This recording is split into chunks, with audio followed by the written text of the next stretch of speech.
a lot of information to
if you have time to do anything in class today, can you do?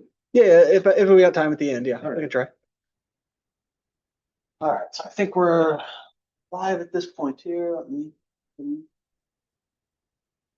this here.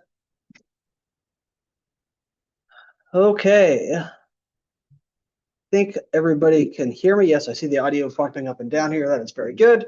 I've got one student in class, and it looks like, oh, we've got a few of them coming in online here.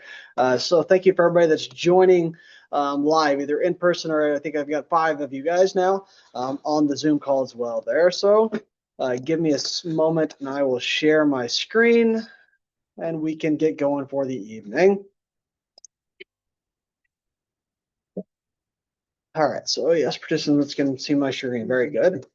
All right, so again, welcome to ETECH 899. We're sitting in lecture 3 now for the class there. So congratulations, you've made it thus far.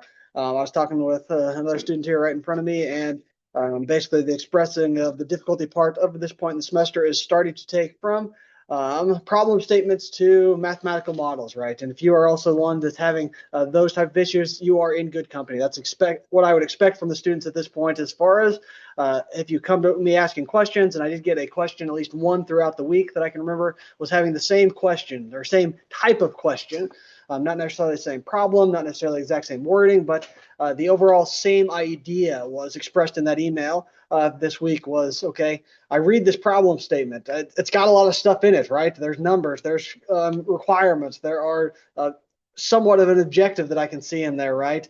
That is where I would expect you to be at this point in the semester if you're having difficulty, is forming that. And I think I've tried to allude to that a little bit in the first couple lectures of very first lecture. We talked about, hey, here's the overall process that's going from a business problem to a finalized output of a mathematical model and the steps in between there. Things like generating a report, gathering data. In reality, those are somewhat tedious, somewhat longer processes than what you see today, right? Today, basically, you read a problem statement. Hey, everything is right there for you, right? It does not get any easier than that right there. And really right now in this class, ETECH 899, you're sitting in a nice, warm, comfortable, protected, safe harbor, if you will, where you can basically focus on, hey, I've got to learn these concepts, right? I've got to go from problem statement to mathematical model. So again, that's kind of where we're at in the semester as far as getting your head wrapped around that. Really, you've had really 2 weeks. The first week was a little bit less than last week. Last week was probably a little bit more into going from that problem statement to mathematical model, and then solving the mathematical models where we were getting into last week, both graphical methods, which you guys uploaded some images for me to look at this past week, as well as also computer assisted methods. At this point, I haven't really looked at the homework set, what the people are submitting. Are you doing it in Excel? That is fine, as I've said, throughout the course of the semester so far, but you also are encouraged to look at the Python space as well there. You'll notice even this morning or this afternoon, I've got my Python Jupyter notebook stacked up here where we'll start talking about the lecture for tonight. And so with that as a bit of an introduction to this evening. Let's go ahead and hop into the course content for tonight. Very good. Had another hop on the live chat there, so it's always good to see. I do think in the past teaching of this course, I think I have at least in my mind one lecture that I gave entirely to myself. Nobody was in person, nobody was online, so I just talked to myself for basically an hour, hour and a half, 2 hours, or something like that. All right, so linear programming is where we're at. We've went through intro, we've went through solution methods. We are now in chapter 3 of the textbook, which talks about sensitivity analysis, also known as post-optimality analysis.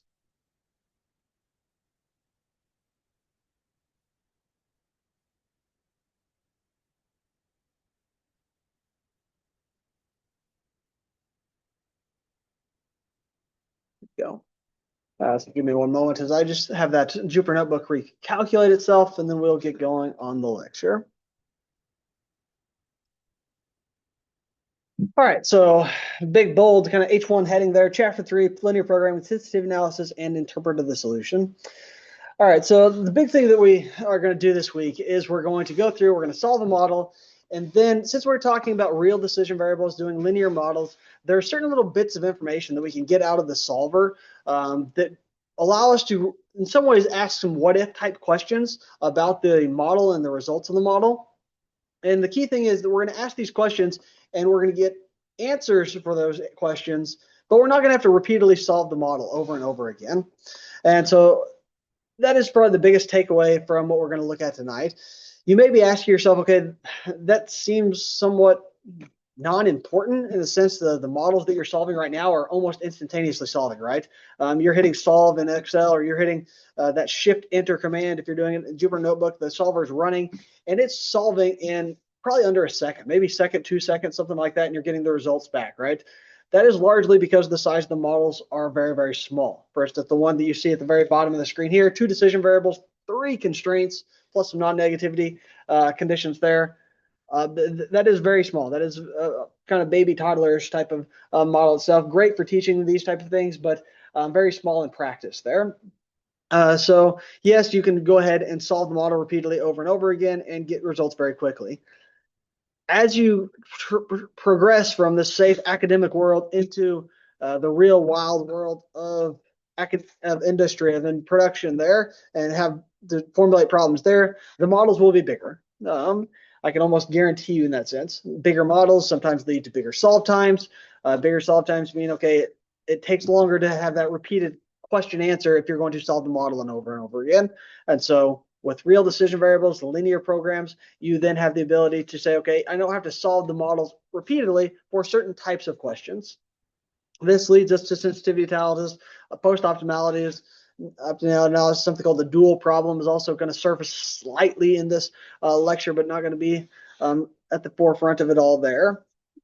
And so that's where we're at tonight. Basically, post-optimality analysis, you see I've got an unordered list here of a few questions. What are the type of questions, these what-if questions that I'm asking? Well, very first off, we're going to look at the objective function. And the question is going to be, okay, I've got a coefficient in front of the objective function. Maybe it has to do with the unit profit contribution of a certain thing I'm selling. Well, what if that's an estimate? What if I don't really have a good handle on that, but I'm thinking, okay, it's this value, that's my best guess, but it can float a little bit, maybe float a little bit higher, a little bit lower. And the question would be, okay, if it floats a little bit higher, a little bit lower, does my optimal solution, the values of those decision variables at optimality, will they change at all? That'd be an important thing to know. How sensitive is that optimal solution to slight fluctuations in that coefficient? That's going to be one thing we're going to look at. Another thing, if we go from the objective function, now go down to the constraints. Look at specifically at the right-hand side of the constraints. A lot of the times in less than or equal to situation, we're talking about capacities. The very first problem I really introduced you guys to was this golf bag type problem that the book introduced you to in chapter 2, I believe. And those capacities are related to hours of labor tied into every department that it had to go through there. And so what if you had the ability to get some more labor that you then had to allocate to one of those departments? Which department should you pick, right? Which one would, huh? What do you mean by that? What do I mean by that? Okay, the first not pencil production problem, but the golf bag problem, we had something like, hey, you've got these 2 different types of golf bags. and we're trying to maximize profit, we'll say. So it's like maximize some profit expression subject to constraints, and the constraints, each constraint had to do with the department that Golfback had to go through, right? The right-hand sides of those constraints had to do with how many hours of labor were inside of each one of those departments, right? They were upper bounds, right? This is how much labor you had. Let's then assume that, okay, you come up with another person you're going to bring into the fold. They have now some labor, but do I tell them which department do I go work in, right? At that point, there's the decision I have to make, right? Which department gives me the most bang for my buck? What is the best department to put them in terms of maximizing the profit there? This is a situation where that comes into shadow prices or dual values as a concept we'll look at a little bit later in the lecture, that we can solve the model in the original form, look at the sensitivity analysis, and then have a little bit of your direction on where I should put that person in terms of increasing the department labor hours there. Make sense? Let me see if I understood it. So you were trying to solve the problem of golf bags, and you can add another person to improve the capacity of production of the two kinds of bags, right? Yes, that's the game. You've already solved the model. You're now going to add another person. What department do you put them in? All right. Okay. That's the question that we're trying to assist with. Yeah. All right. So again, hopefully just talking through a few of these type of what if type of examples, these are the things that we're going to look at tonight. All right. Just like last week, we'll start off with some graphical problems. They'll be very small problems in size, but they'll help show you some graphical things. Hopefully by seeing something visually, it'll also help them stick in your minds as well. Again, knowing that this is the first time you guys are seeing some of this stuff. And yes, I'm a new technique here with a tool called Excalidraw. I think I showed it to you last week, but I did play around a little bit, you can say there, during my lunch break, and I believe I can get this thing to work with my tablet reasonably well there. And I apologize, I'm going to knock that off right now. Make sure, yes, nobody's knocking on the door of the meeting. All right, so our first problem we're going to look at is actually from the homework set, problem 3. Minimize 8x plus 12y subject to, looks like 3 different constraints. All those are greater than or equal to. And so it wants to solve it graphically. How do we go about solving it graphically? You guys did that last week. I'll just use Desmos today just to get us going. Maybe I'll write a little bit inside of the Excalidraw tool as well. So last week we talked about this, and one of the first things you got to do is to generate the feasible region. So I'm just going to type these constraints into Desmos.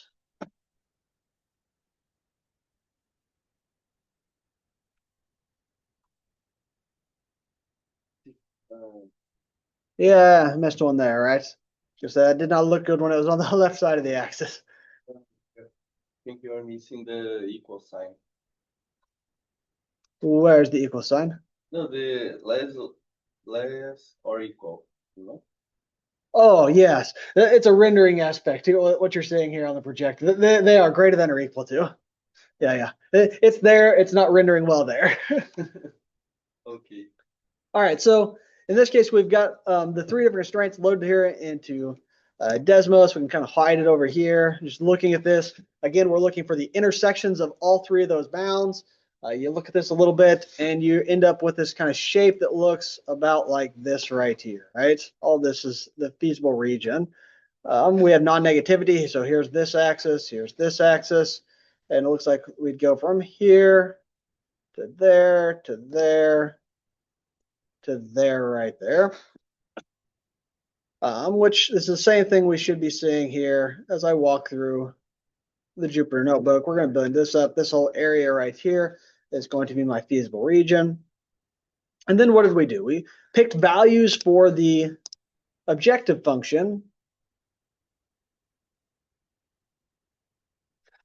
and tried to, in this case, minimize it.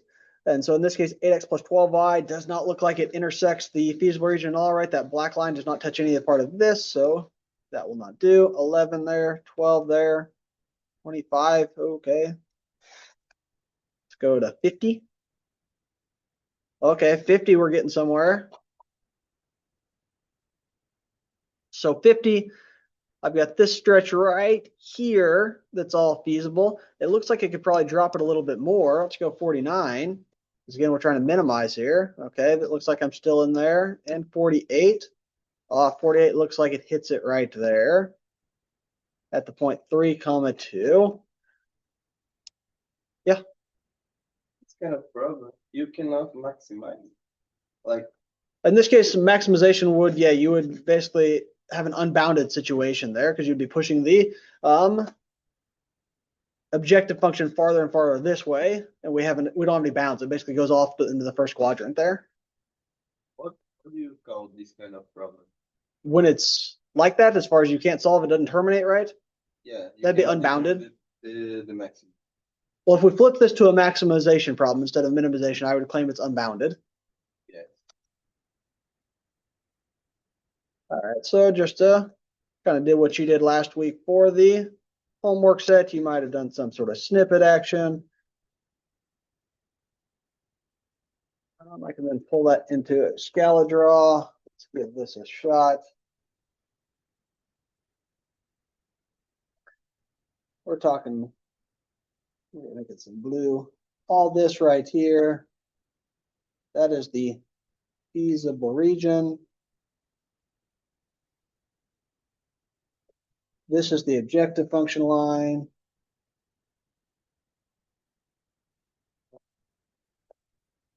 It was supposed to indicate the objection line. I'm doing it from memory about what I asked you for, but yeah, these are the typical things that I look for. Here's the x-axis, here's the y-axis, and then we're gonna have some points in here as well. So like this point right here, I can go back to Desmos. This is 2, 3. This is 3, 2.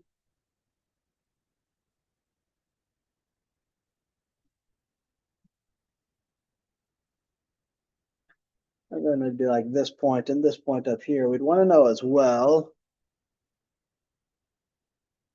0, 9, and we need this point over here, 9, 0.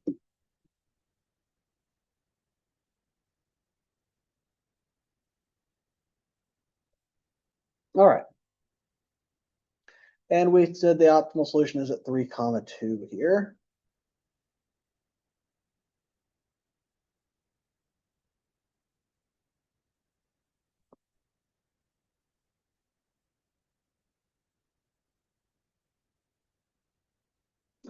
To think about using this to do my investments, you know? Yeah. Yeah, but I need to learn first. Yeah. Yeah, I enjoy a Scala draw. All right, so we would have come up with something like this. This is basically what you were doing last week. Now we want to go a little bit farther and explain some stuff with it, just to make sure we're on track. Yes, here it is, 3, 2, 48. Very good. Here, I just truncated that. So what we're going to do is introduce this idea of range optimality. First kind of vocabulary word, first concept of the evening itself. And really, it was the first question that I was really talking about there at the beginning. So we're going to look at the objective function. So we're looking at this guy right here, 8x plus 12y. And we're interested in, if I take one of those coefficients and start to play with it, tweak it a little bit, will the optimal solution change? So in this case, graphically, will we cause this optimal solution from being here to maybe here or there or potentially even there, right? And so that's what we're going to have to be thinking about as far as, okay, how would that work? And you can see the definition here, the range of values that an objective function coefficient may take and the optimal solution will remain the same. That is to determine the range of optimality. So for every decision variable, you'll have a coefficient tied to it, and then we'll be talking about the range of optimality of that coefficient. And also, just to be clear, all this will be reiterated toward the end of the lecture. This statement here, we are making one change at a time when we're talking about the sensitivity analysis. So here I've got a 2 decision variable expression, 8x plus 12y. I'm either changing the 8 and letting the 12 be constant, or I'm changing the 12 and letting the 8 be constant there. I only get one of those to change at a time. The other I stay as as it is in the original problem. All right, so the question then becomes, if we're focusing on the coefficient of the x decision variable, is we're basically going to play around with that a little bit. And if you look at this a little bit, you'll start to figure out the idea that which vertex becomes the optimal solution largely depends on the slope of the objective function line, right? If I make this a little flatter, I could probably make this one the objective function line. If I make it a little steeper, it'll land at this one, right? So this whole idea of slope of that objective function line really is going to play a part in defining this range of optimality. So if I think of this a little bit more then, the fact that the optimal solution is here, I've really got two boundaries for that slope to stay there, right? I've got the boundary associated with this line here and the boundary associated with that line there. And so it'd be interesting for us to know what those boundaries are. And so that kind of gets back to our problem here of being able to describe this picture. This right here, 6x plus 2y, what constraint is that? Let's call them constraints 1, 2, and 3. 6x plus 2y is constraint 3.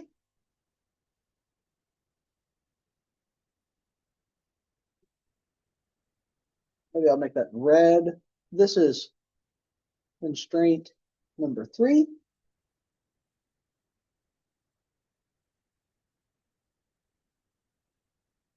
This one right here, 2x plus 2y is the left-hand side. That is constraint 2. So this right here is constraint 2,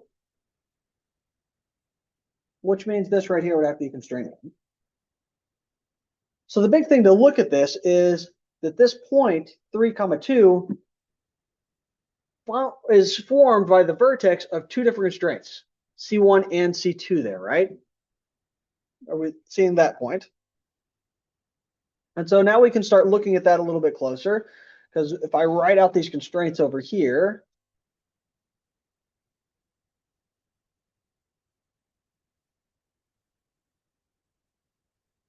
so we said C2 and C3.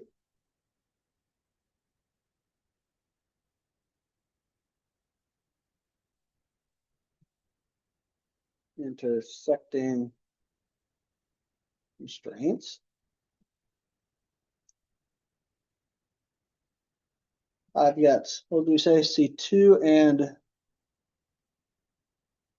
oh, C2 and C1. C1, 8x plus 3y. It's greater than or equal to, but I'm really interested in just the line, so I'm going to say equals to 9. And then we had C2, just 2x plus 2y is equal to 10 there.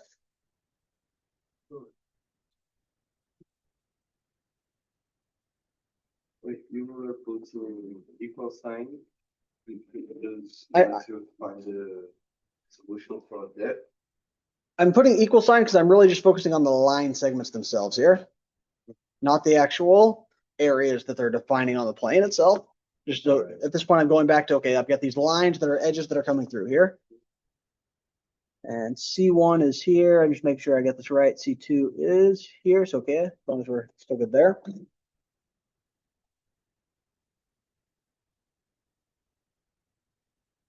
And so now what I need to do is I need to figure out the slopes of both of these lines.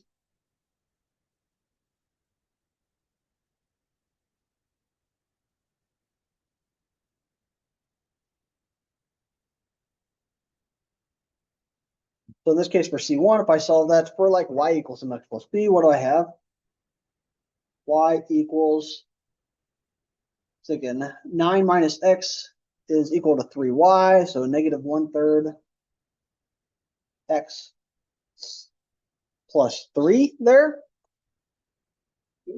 If you put the y on the other side, you have already the value of x. X will be equal to 9 less 3y. Yeah, I think we did it the same place. There's a lot of different ways to flip that around. I'm just doing it in my head there.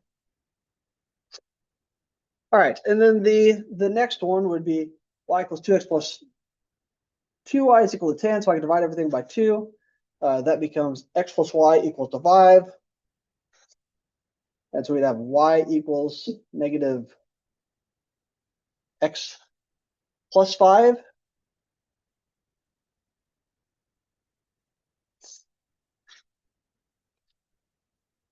And so really I'm interested in the slopes of both these.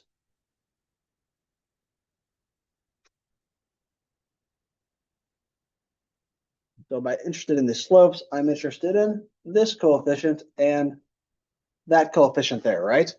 Y equals mx plus b is the form that I'm putting those lines in. So the slope has to go between negative 1/3 and negative x.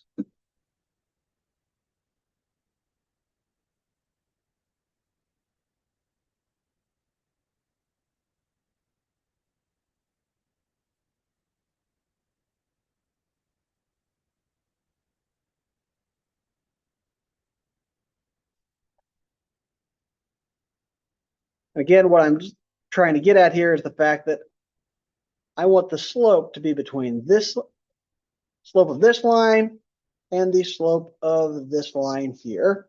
And so that's the work right here. We're identifying the two constraints. We're focusing on the equality parts of the inequalities, that's this line and this line. Then I'm just rearranging those to fit that usual format of y equals mx plus b, so I can then isolate the slopes. That's that and that. Now if I get down to these slope bounds here, I've now found an interval, right? I guess instead of x, it may be more beneficial here to think of that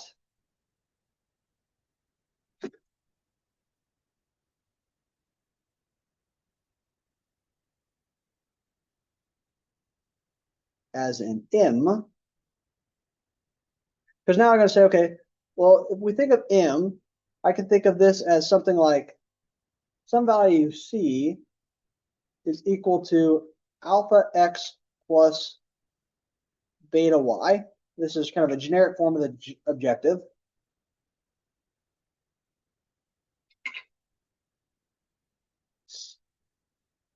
And if I look at this, I would then be able to solve for it in y equals mx plus b form. So I would say something like, what, c minus alpha x equals beta times y is equal to negative alpha over beta plus c over beta there. And again, I'm interested in, oops, there's the x there, part of that. I'm interested again that the slope now is negative alpha over beta. That's the slope here. So what I want to do is I want to take this and substitute that for this n value here. So now I end up with something like negative 1 is less than or equal to negative alpha over beta less than or equal to negative 1/3. Now alpha and beta, they represent the coefficients for my objective function. There on the far left, you can see alpha would be 8, beta would be 12 in this case. Just in the placeholders where I'm sitting in the generic objective. Well, in this case, we said we were interested in changing the x, not the y, so we can then say, well, I want to let beta equal 12.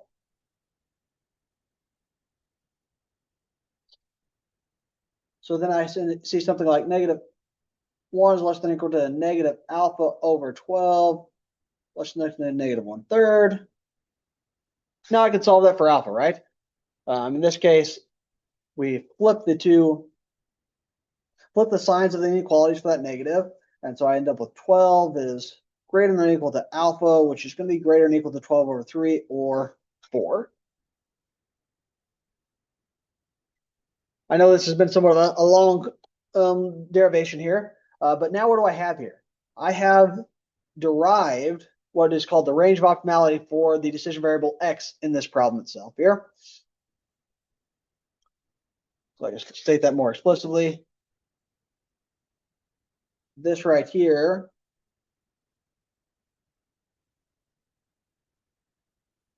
allows me to say the range, optimality,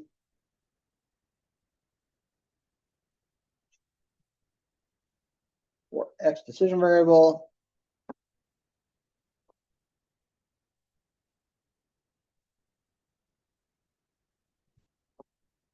Between 4 and 12 inclusive.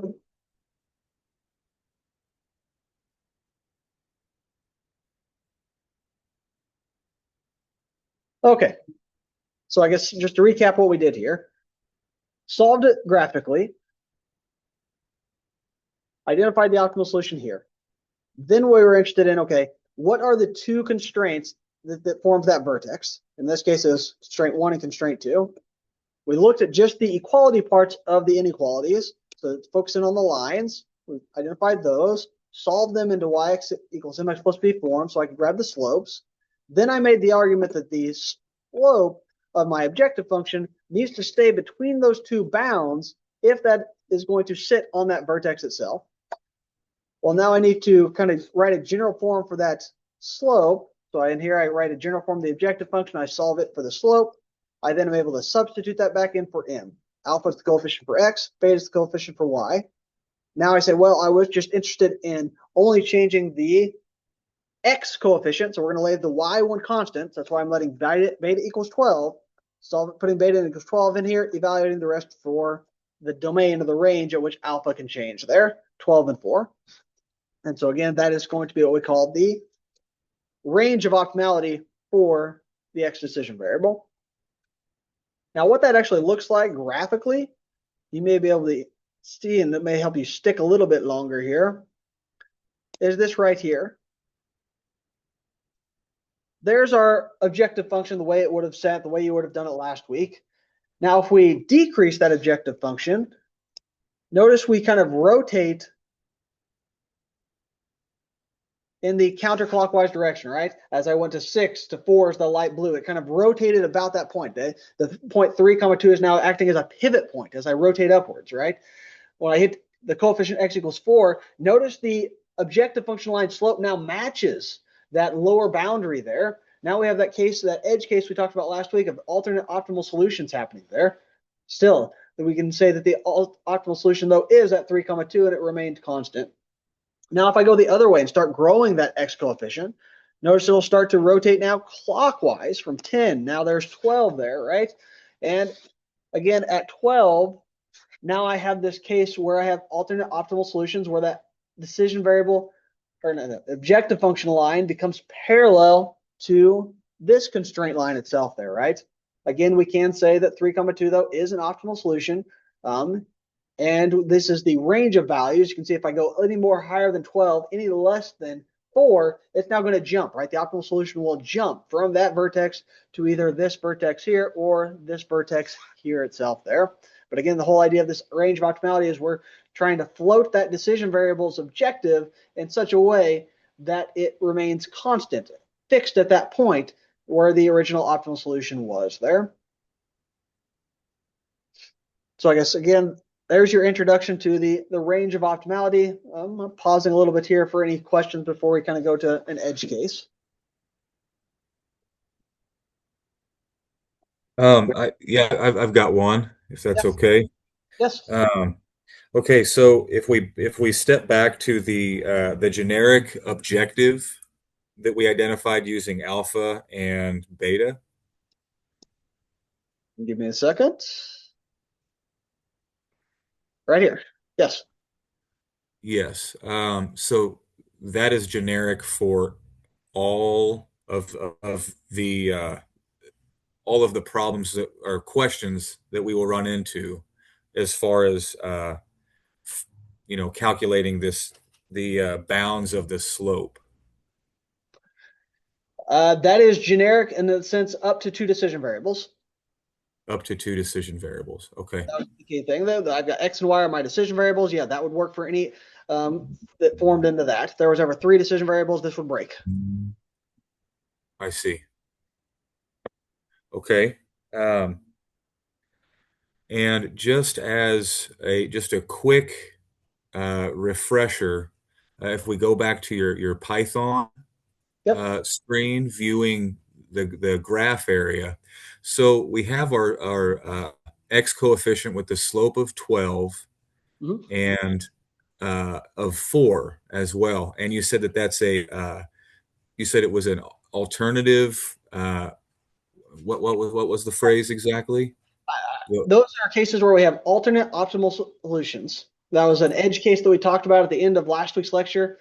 Most of the time when you're talking about optimality, you're basically focusing in on there's going to be one distinct value, set of values, one distinct point, one distinct vertex, right? As we talked about this graphically. Yet there are edge cases where the slopes of those objective lines align perfectly. They are parallel to the boundaries of the feasible region. Here, there's two cases here, one on the upper bound, one on the lower bound there. That's where I was making the statement that yes, those are still included in the range of optimality because 3, 2 is still an optimal choice, but they are also considered alternate optimal solution cases because now I've got a range of values that I could grab there anywhere that those lines overlap the feasible region edges. Okay, that makes sense. So you're bounding your feasible region, and every point along the union of the feasible region and those two lines is an acceptable or is an optimal value. Would you be able to give like a real life example of a situation like this? That's one that, to give a real life example, we'd have to really take some effort to contrive or develop a model that basically had that property.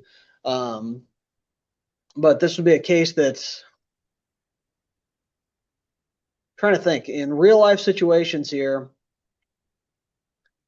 Most of the times you would not be doing it graphically. We'll put it that way.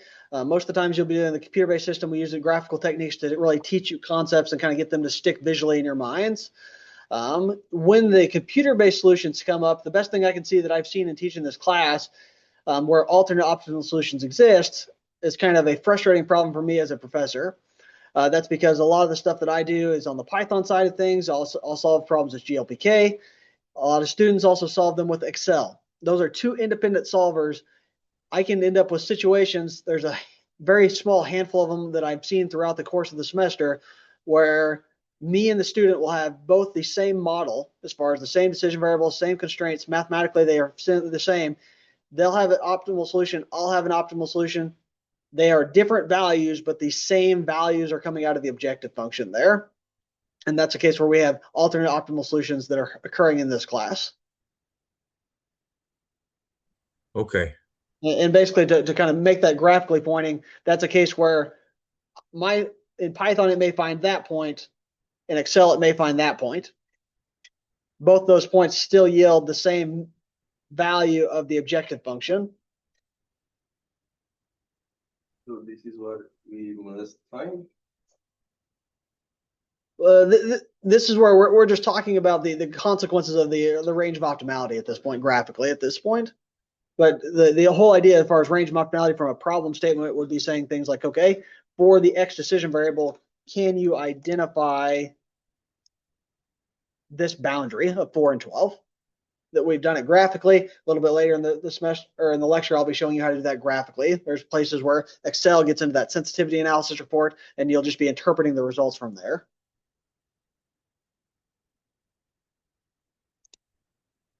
I think it was Fred I was talking to. Does that answer your question as well? Yeah. To the best of my understanding currently. Thank you. Yes. I know the first time you hear these concepts and go through this, it's muddy, and then the waters slowly become clear.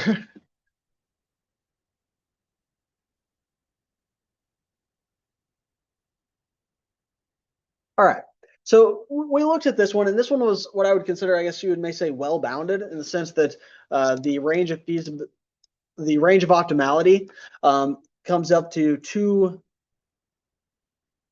real numbers as far as 12 and 4. Yes, they're integers, but they're nice, easy bounds. This doesn't always have to be the case because you could have it one bounded by infinity or negative infinity, and that's kind of the edge case that we'll talk about next. So let's say we flip around the objective function and make it that. I think it was used to be 8x plus 12y. Now we make it 50x plus 12y. Go through the exact same process, solve it graphically. Well, you would solve it graphically and you would see this type of issue. Now, instead of the optimal solution here, the optimal solution would be way up here. We'd say the ordered pair is 0, 9 is the optimal solution, yields an objective function of 108.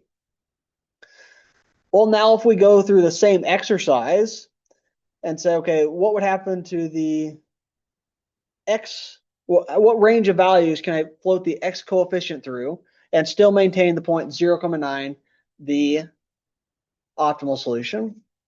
Well, we'd go through the same process, see where it's bounded, except for now we have an easy bound here, right? We'd still be able to solve that, make that constraint line y equals mx plus b, identify the slope, boom, you got that. But what about the next one? What's the boundary over here? Well, the boundary over here is really this axis line, right? Yeah, the zero. Yeah, no, well, the zero, the fact that we're saying x must be greater than or equal to 0, right? That's the y-axis here that we're forming here. That would be the line. What's the slope of the y-axis?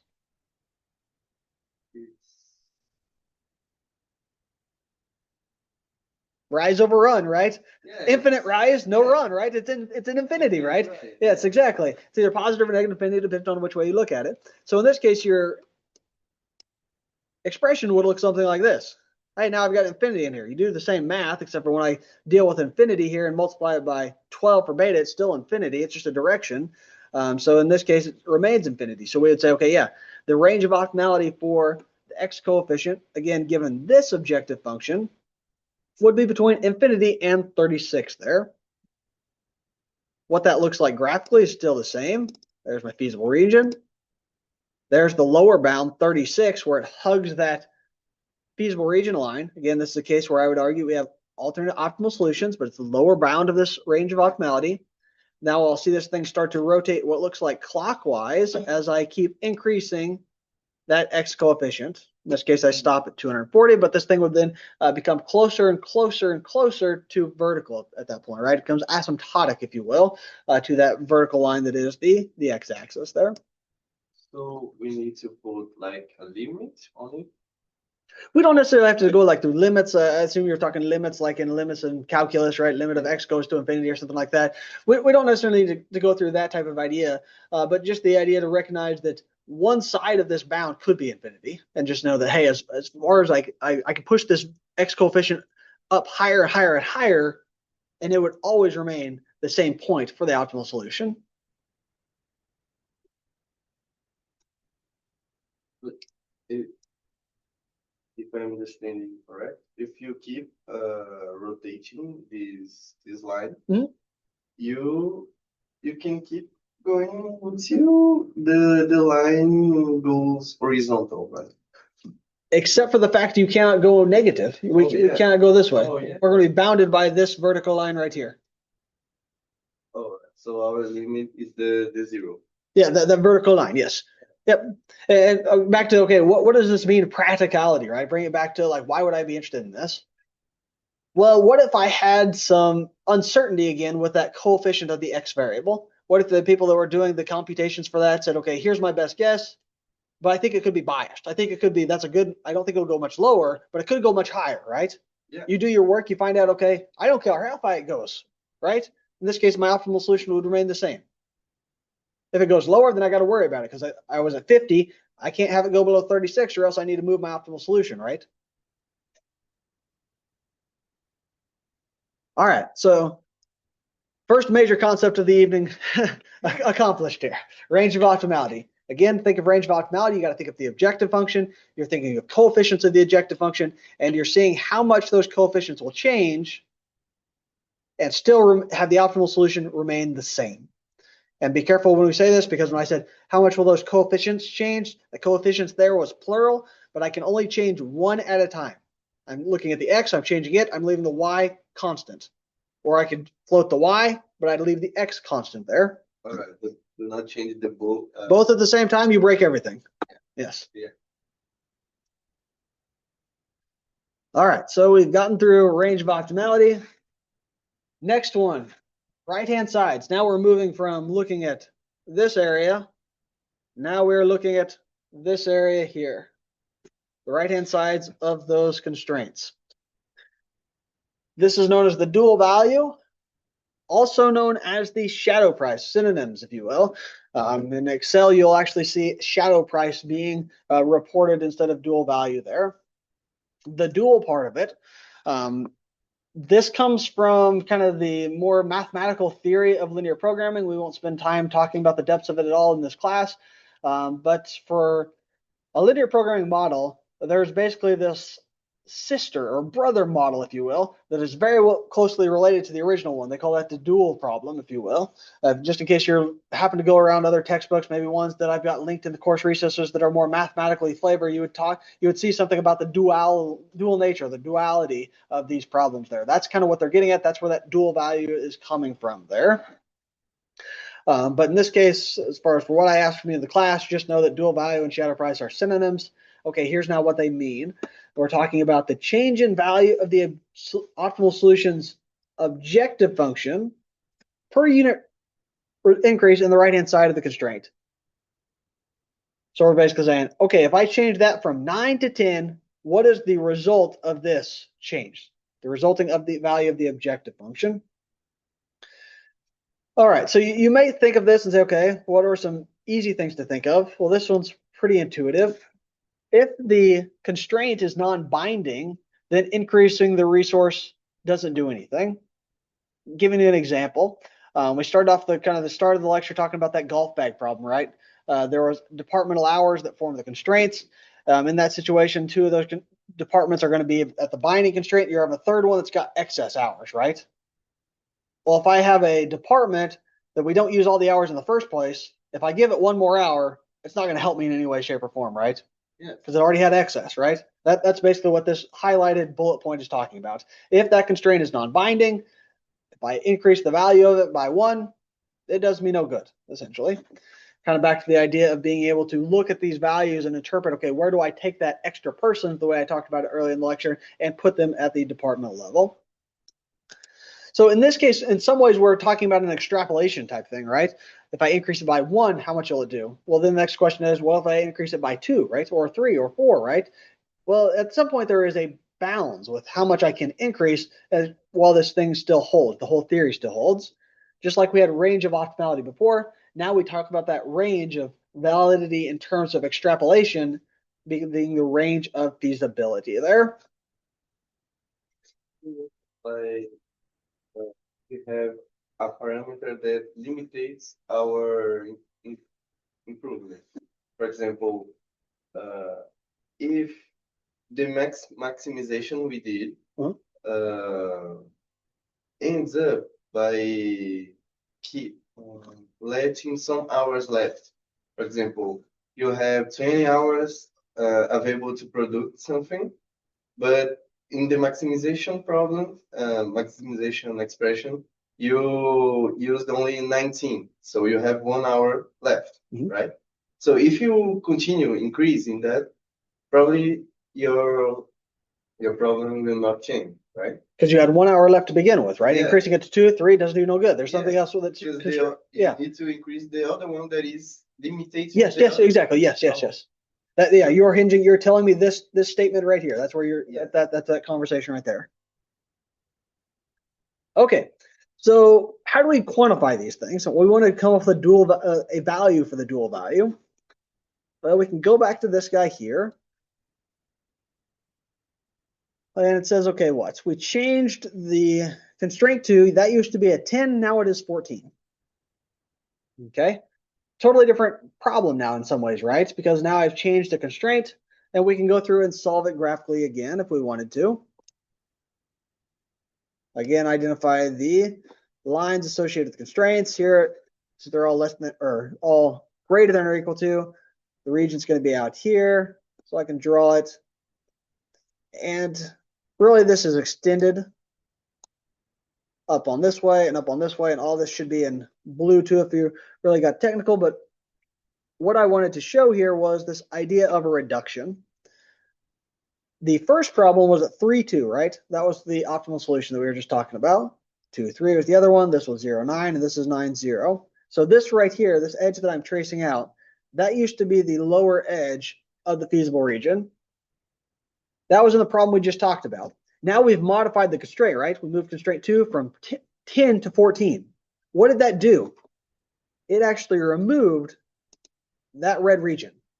Now our feasible region looks like that instead of the union of those two. Yeah. Now it's a minimization problem, so that's going to cause that minimization value to increase, right, of the objective function. Well, how much did it increase? That's what we would be interested in. Well, you can go through and graphically solve it here, and you find out that it increased in such a way that now 6, 1 is the optimal solution. That results in an objective function value of 60. Okay, so the new objective value is 60. What was the old objective value? Well, we have to scroll up here. I don't think we really dwelled on it very much, but I believe it was something like 48. Yeah, right here. That was the old value, 48 in the original problem. So it was 48. I changed this value here. Used to be 10, now it's 14. So it went up by 4. And the result was the objective function grew by 12, right? 60 minus 48 is 12. The idea here now is I got to go to a per unit increase in that right-hand side constraint. So again, it increased by 12 due to a 4-unit increase in the constraints right-hand side. So we would say the dual value is the ratio of that, 12 over 4 or 3 in this case. Again, just thinking about, okay, I'm looking at the right-hand side. I'm increasing it a little bit. How much is that causing the objective function's value, the result of the decision variables? How much is it changing it, right? So that's the mathematics we just went through. In this case, we would say 3. We would say the dual value or shadow price of constraint 2 is 3.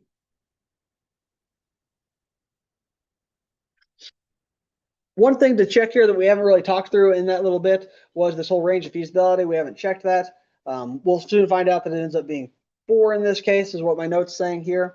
And we're safe to say that, oh, yes, that increase of 4 is acceptable. Oh, no, we're saying it falls within the range of feasibility, so we can go find out what that is. All right, so we've done things graphically. We've talked through 2 of the 3 concepts that I wanted to. One is range of optimality. One is dual values. Our next one will be reduced cost a little bit. But up to this point, we've done everything in graphical terms. Yes, you do that. We do it for teaching mechanisms, so you can see it, hopefully. Get to see it for range of optimality. See that pivoting happen there. For dual value, hopefully you were able to visualize the reduction of the feasible region and then the consequence it had on that minimization value of the objective function.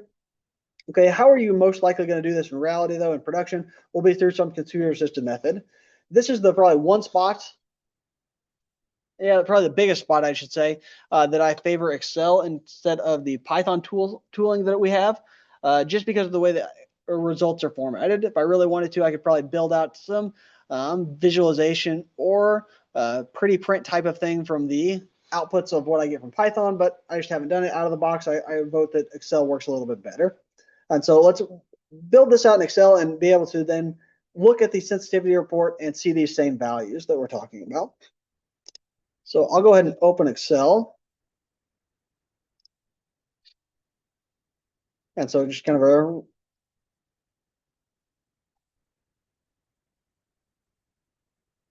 review of how we do this part. I need to define some decision variables.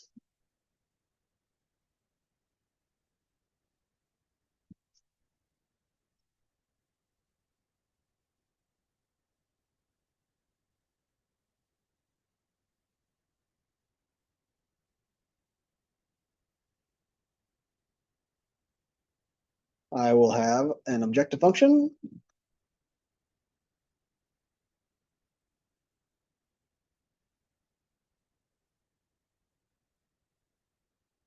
Don't believe I got a question this week about this part, so it's somewhat to be expected in terms of questions that students typically ask in week 3. Yeah. They don't know if it's part of the subject right now. Just for example. Yeah. You changed parameter on the equation, right? So after you made this modification, you decreased the feasible area, right? Because I increased the right-hand side of a constraint, yes. It's like your feasible region was bigger. Yep, it was than this, now. and Yeah. now it becomes this. Yes. Yeah.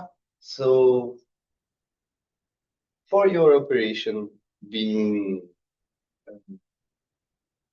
feasible, you must operate inside this region, right? Yeah. So, Some part of that objective function line has to touch that region, yes. so by changing that, you make your operation harder to be at the feasible region than before. Yes, harder in the sense that I now I'm going to have to get a higher value in the objective function, right? It's a minimization problem. I want to get smaller and smaller. Now I've pulled that feasible region upward and to the right. So yes, I'm expecting it to have a higher value for the objective function. Yeah. Yes. Yeah. And this is the goal?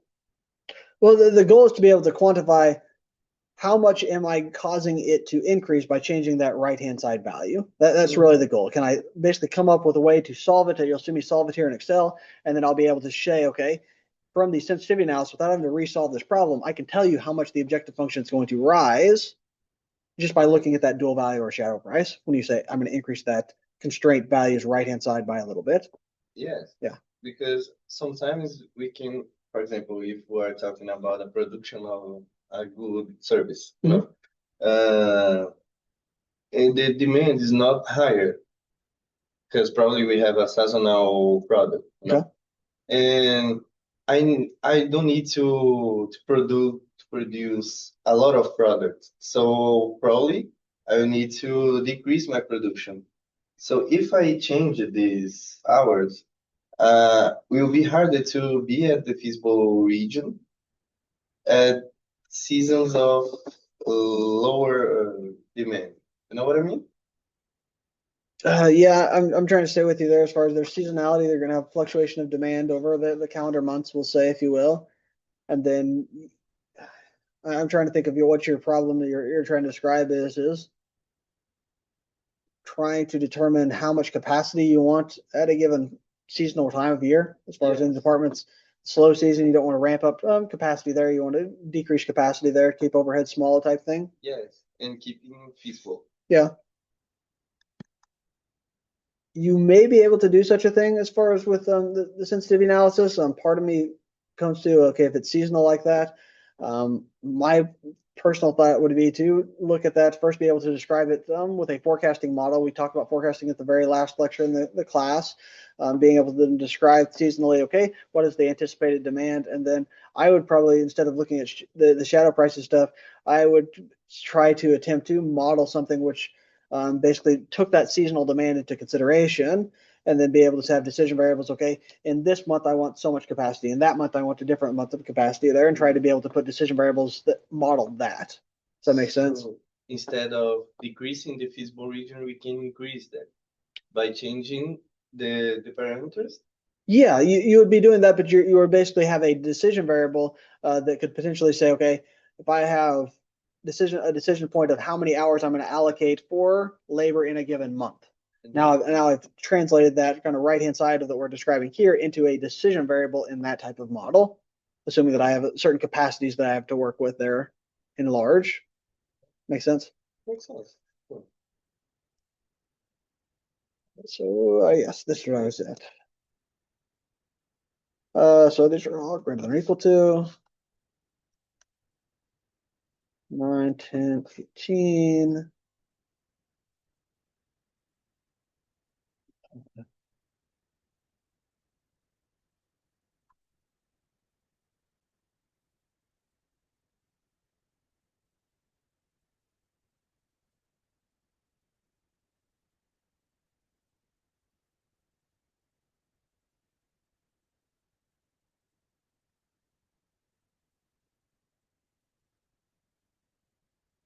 All right, so reasonably small formatted model.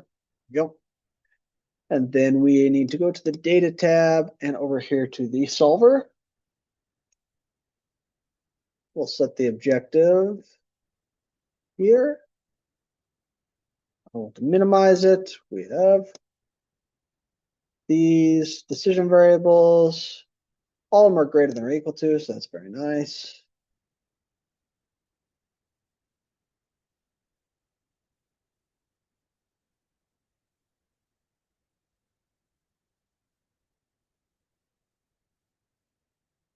Make unconstrained variables non-negative, yes. Flip it over to the simplex LP solver, yes. We hit solve. All right, so 3, 2, that was the decision variable we saw last time. Resulting value of the objective function 48, so very good. Last week, you basically kept the solver solutions, hit OK, and you were done with it. This week, we're interested in these reports over here. We'll specifically be interested in the sensitivity report, but I'll go ahead and show all of them right now. And so the way Excel does it is that you click those reports, and they get popped open here as, there we go, individual tabs down here. All right, so let's just kind of look and see what we have. Answer report 1. Not too much here that was really pertinent for this lecture. Yes, the result found a solution. All constraints and optimality conditions are satisfied. That note will be a little more interested in when we get to integer solutions, because we have things called MIP gaps that will be detected there, whether it's found at a global optimum or it stopped short because it satisfied some MIP gap tolerance. So we'll see that there in the future. Some information about the solve, some information here about the solver options. Okay, we were doing a minimization of y, final value 48. There's the decision variable. That's great. Probably the nicest thing here is the fact that it tells us which one of those constraints are binding, right? In fact, we have 2 of these binding constraints, and it's the constraints on rows 13 and 14. That's nice. This is the one smaller critique I have with Excel here. They use the term slack there, right? If we look at our book and go through that idea, these are greater than or equal to constraints, so they would really have surplus variables we talked about, right? Surplus was the greater than or equal to, less than or equal to had slack there. Excel doesn't really make that distinction. They just call it slack either way. But that was the same thing, right? Very similar, except for when you look at the transformation of the model from what you would write to a standard form, one of them you're subtracting, one of them you're adding. So slight differences there, but forgivable, who would say, right? Limit report, if I hop over there, a little bit of the same stuff, not too much of interest here. Really what we're interested in tonight is the sensitivity report here. All right, so going top bottom, yes, we solved something. It gives me the date time that I solved it. That's great. All right, so we get into the variable cells. Let's look at here first. All right, those are cell addresses. Here are some names that picked up from the cells before. The final value 3 and 2, that's our optimal solution. We'll skip over that guy real quick. Objective coefficient 8 and 12. Those are the 8 and 12 from that value and that value. So that's what it's just parroting back there. Then notice here we've got a couple columns here. Allowable increase and allowable decrease there. Yeah, those should be of interest to us, right? As we talked about when we talked about decision variables and their coefficients, we talked about range of optimality, right? Range of optimality. Well, if I say an allowable increase and allowable decrease, that does sound like it's forming a range, right? 2 upper and lower bounds there.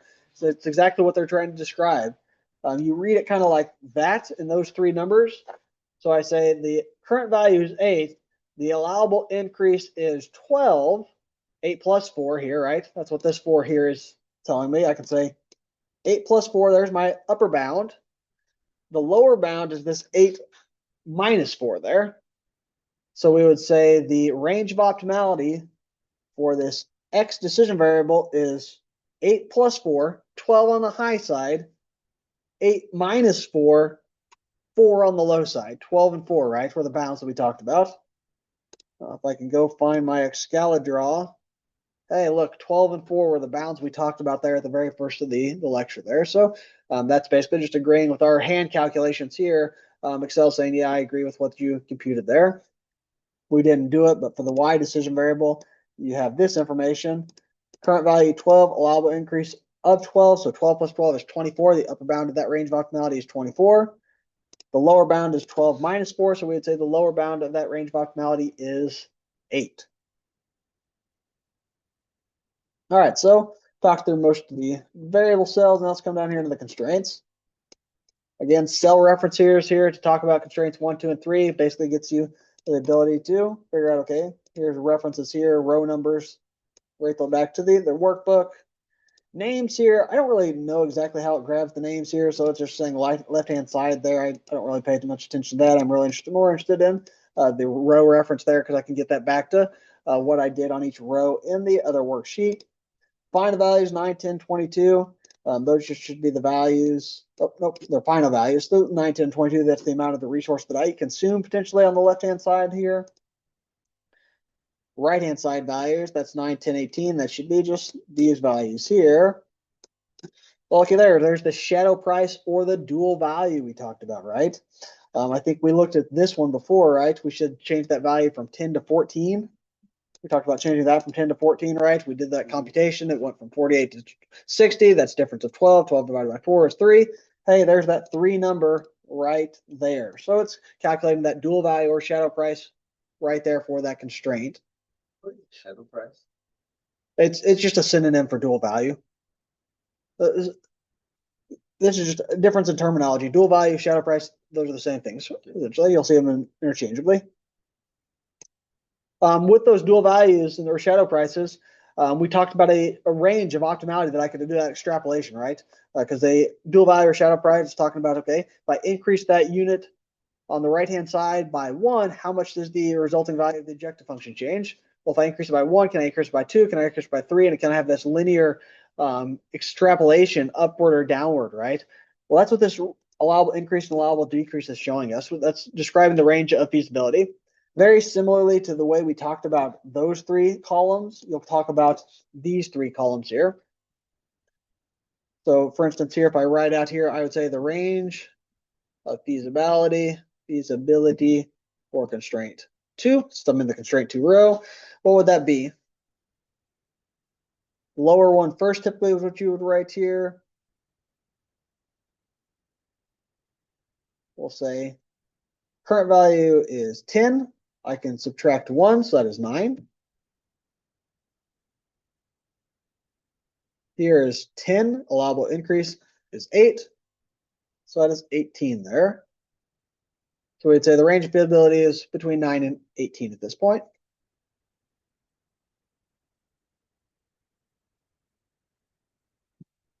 And again, I'm doing that just by looking at those 3 values. So I think in the homework, or not the homework, but in the lecture slides, if you will, that Jupyter Notebook, it basically talks about the idea that, okay, we increased it by 4.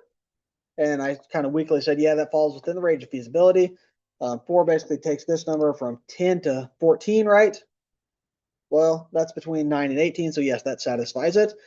If I was to say, okay, can I extrapolate this thing up past 20? So can I increase this by 10? You would say no. The range of feasibility only allows us to extrapolate that up to a value of 18 or plus 8. So at that point, we would say, yes, I don't have any information from the sensitivity analysis to answer that question. I have to resolve the model at that point. And also, just to make sure we're clear, this dual value is the value that I'm extrapolating by.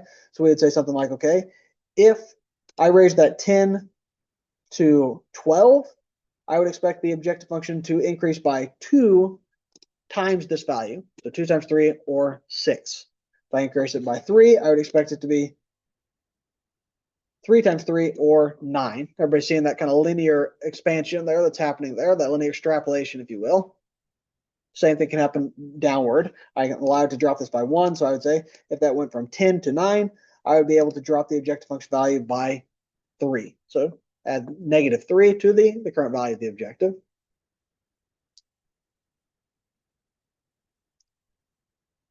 Questions, concerns? Everybody kind of seeing what I'm saying there? I'm interpreting the. Okay. Oh, which part? Are you good with this table? Table, it's easier to understand. Okay. I mean, the part of constraints, okay, I'm not getting very well. All right, so this is the final value, right? The left-hand side came to. If I look at here, that's these values here. That's all it is. This, all that is the right-hand side. These three, right? This is the dual value. We talked about the dual value. And then these values plus this define the range of feasibility. Let's look at the range of feasibility first. We have this thing called the range of feasibility for every constraint. You basically take those two numbers, you add them, you get the upper bound. You take this number, you subtract that number, you get the lower bound. So now I've defined something called the range of feasibility for this constraint. Now that range of feasibility is important because that applies the domain which I can apply this shadow price.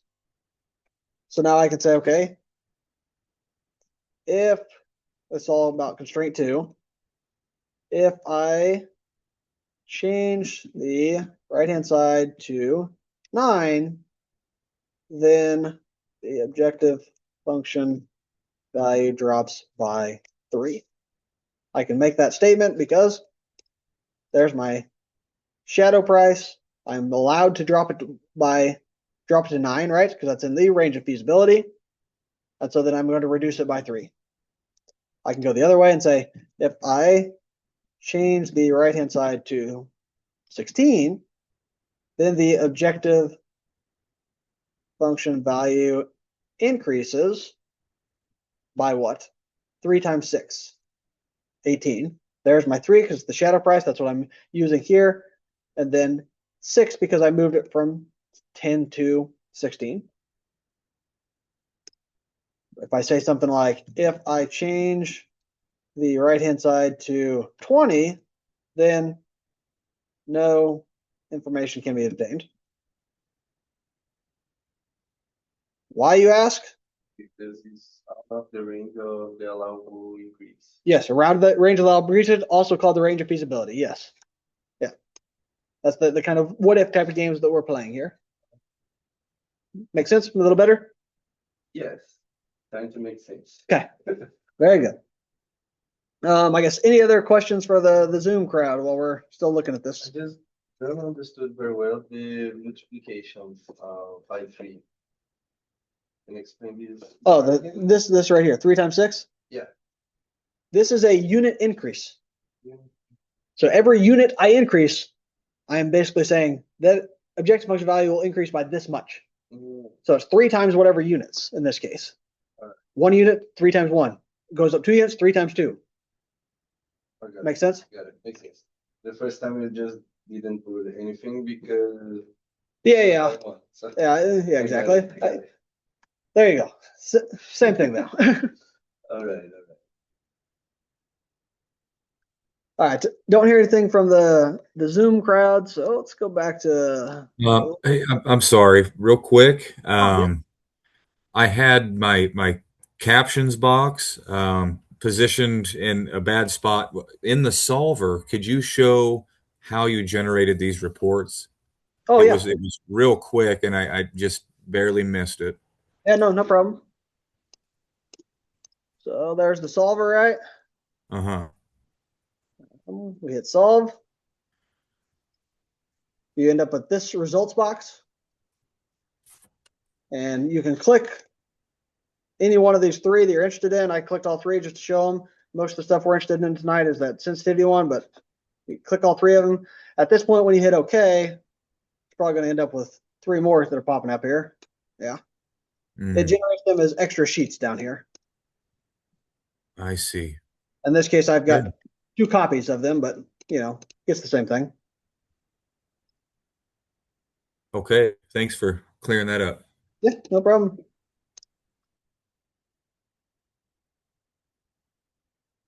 That's a little bit of housekeeping here.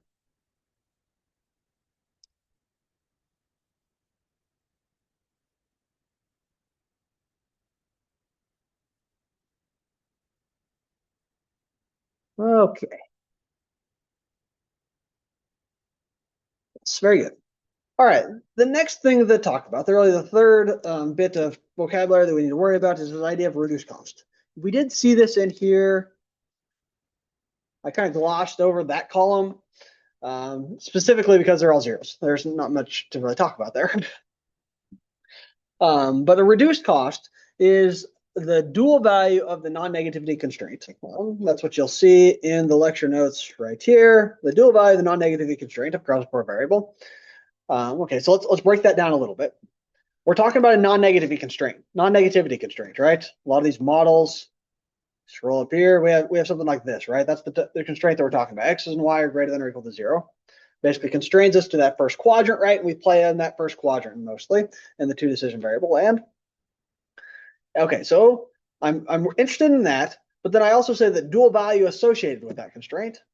So that's like saying, okay, what happens if I require X to be not just greater than or equal to 0, but what happens if I say X is greater than or equal to 1?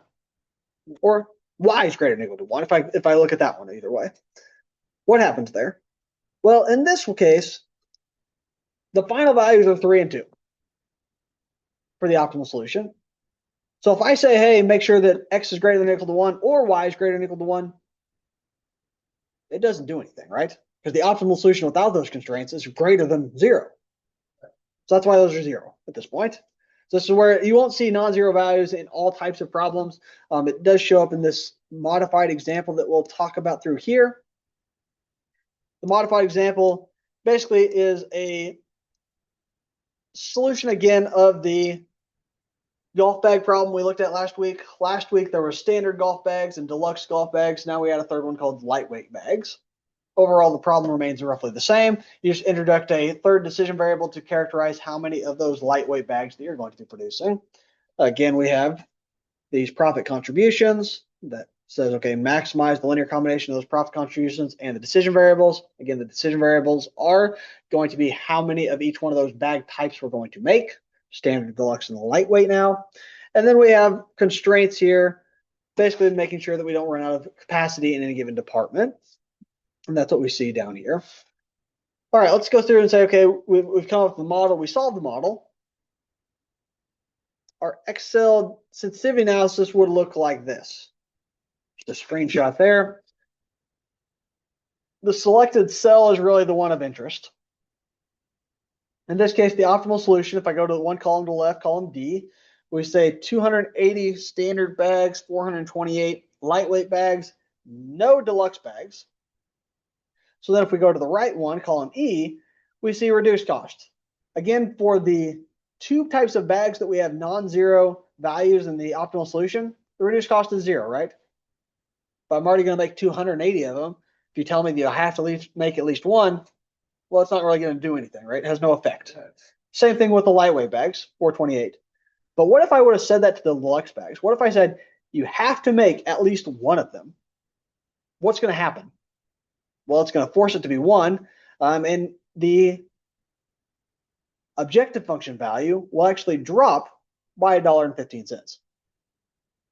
Because you're basically, think about it, you're basically stealing resources away from the more profitable bags to make that 1. Now you lost some resources, right? It could have went to the other bags. And so that's the kind of the intuitive reasoning behind that. So one case you could say is just the way I described it. Hey, if I'm forced to make one of those, I'm going to drop by $1.15.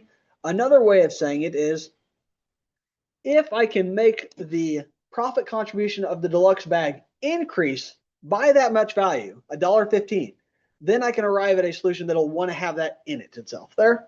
So another kind of corollary, if you will, of that same statement. So this reduced cost column says how much you are saving of resources by doing the changes. Yeah, be careful. When you say saving of resources, I feel like you're getting down into the constraint world, which probably isn't a direct thing of what it's saying. It's more saying, okay, you're looking at the objective function result. The objective function result, that thing that came out and said, okay, minimize, maximize this. Okay. You solve it, you end up with a decision variable at 0. Then the next thing, if you're required to make at least one of those, how would the objective function change? That question is answered in the reduced cost. Okay. A little bit lesser, not quite as important in my mind. It doesn't use as quite as prevalently as the range of optimality dual values, but definitely still has its use cases there. All right, so all this time I've been spending time talking about the Excel side of things. We looked at the sensitivity resort. Why did I say earlier in the lecture that I somewhat like that side of things of Excel? Dare say I favor that this week than the Python stuff? Well, if I look at this right here, Here's that same problem solved purely in Python. Again, very small model. I love that as far as the idea that I can generate a mathematical model and solve it in under 14 lines of Python code. I got 1, 2, 3, 4 blank lines there. So like 10 lines of Python code, formulates the model, solves the model, gets everything done. That's very nice. Solves all the way out, prints the model, 3, 2. Very good there. But this doesn't give me the sensitivity report, right? You might be asking, okay, where's that sheet like in Excel that had the sensitivity report? To do that with Pyomo plus GLPK as the solver, what you have to do is actually pass some parameters down into the solver itself. And so Pyomo does have the ability to do that. It basically acts as a relay, if you will, where it says, okay, hey, Pyomo, tell the solver to do this for me, right? And it just kind of filters through Pyomo, passes it to the GLPK, the solver itself, and then the GLPK acts on that. In this case, I'm saying, give me some options here. One's an output and one's a ranges, and send it to these files. Well, I've sent these files to you in the Jupyter Notebook, and they look about like this. There's one. There's the other. Believe it or not, all the information's there, but this isn't very pretty to look at. I think we can all agree on that, right? We would rather look at the nicely formatted tables of Excel here. And so that's the reason I give you the nod as far as, yeah, Excel probably has us beat a little bit here, just because of the way this is written, essentially. This workbook goes through and talks about it as far as, okay, yeah, there's the range of optimality. I've tried to like highlight, okay, this is where you'd look for that. Reduced costs are here, and here's how you interpret that. Dual values are here, and here's how you interpret that. But again, can be done, but just is not as pretty, so to speak. If you were doing this a lot, yes, you would get in the habit of looking at that, and you'd be able to digest those a little bit faster. I would dare say that if I was doing this a lot, there's a somewhat structure that I can see in these problems, in these formulas. So maybe I could write Python code to interpret that. And I guess as I saw that, you said that, you heard me hesitate there. And what I would probably do, I'd probably say something like, hey, can I get an LLM? Can I get ChatGPT that I can throw that at it? It does OCR for me and tries to pick these things out, right? LLMs can do some OCR type stuff depending on what they're doing there. Multimodal models have to be done there, but again, we're starting to navigate into another realm of conversation besides the evening's topic. So anyhow, short of it, yes, all this stuff can be done in the Python space, but it's not near as pretty. So I'm perfectly okay this week for what we do with sensitivity analysis. You favor the Excel side of things. I would support that.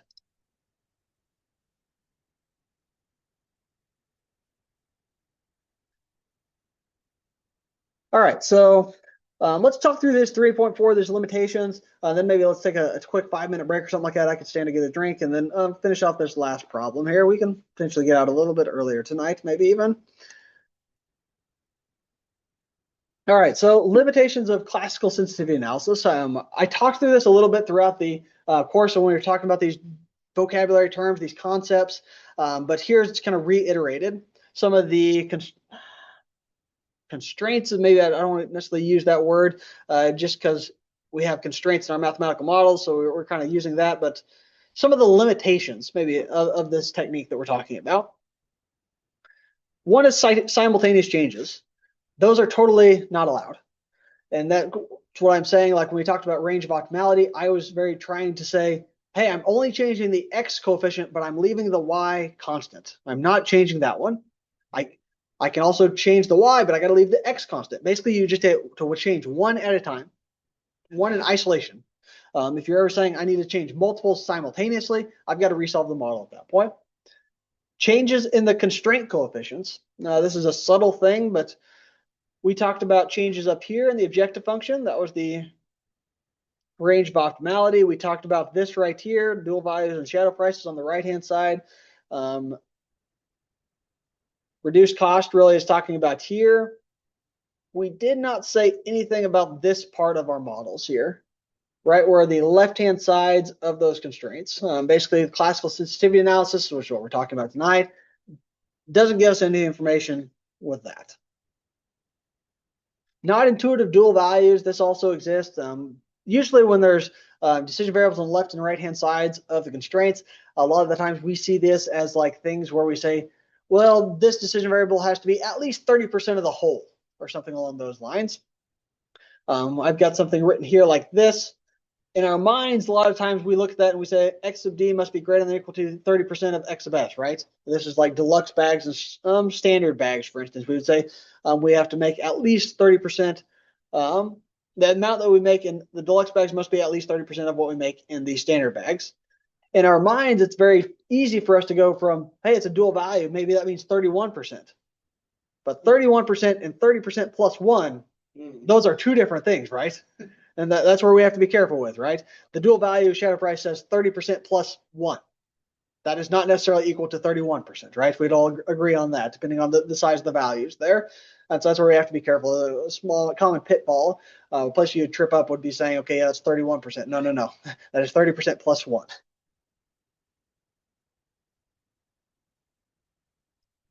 Okay. I'll pause for a little bit here just to see if there's any questions or concerns. So I navigate around to my little countdown clicker. I think it's in the JavaScript. Yeah. Yeah, I'll go 6 minutes. Should be fine. You created your own chronometer. Oh, yes, yes. You see, you're dealing with a software developer a little bit here.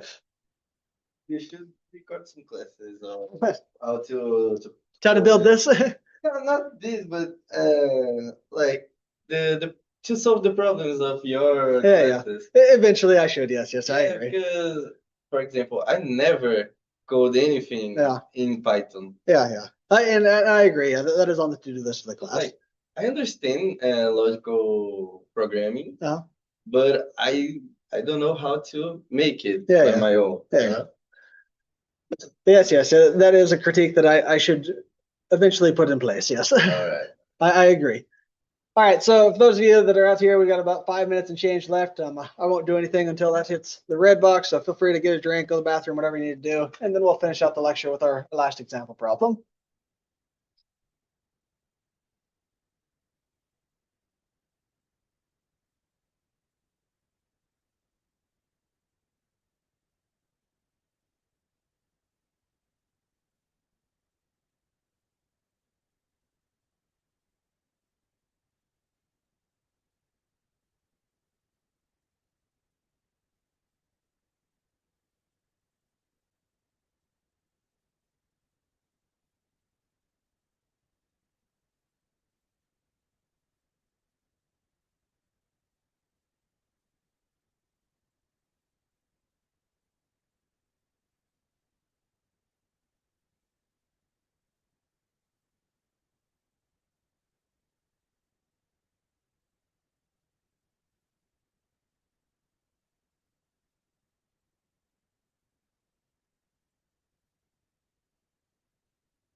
All right, so the timer elapsed. I guess one thing I need to do before I get too carried away.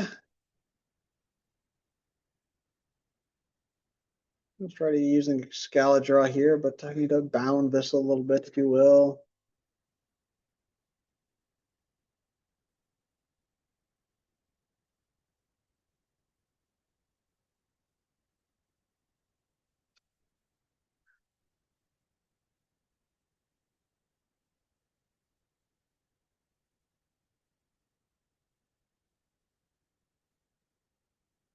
We'll give this a whirl as far as I'm lecture method taking.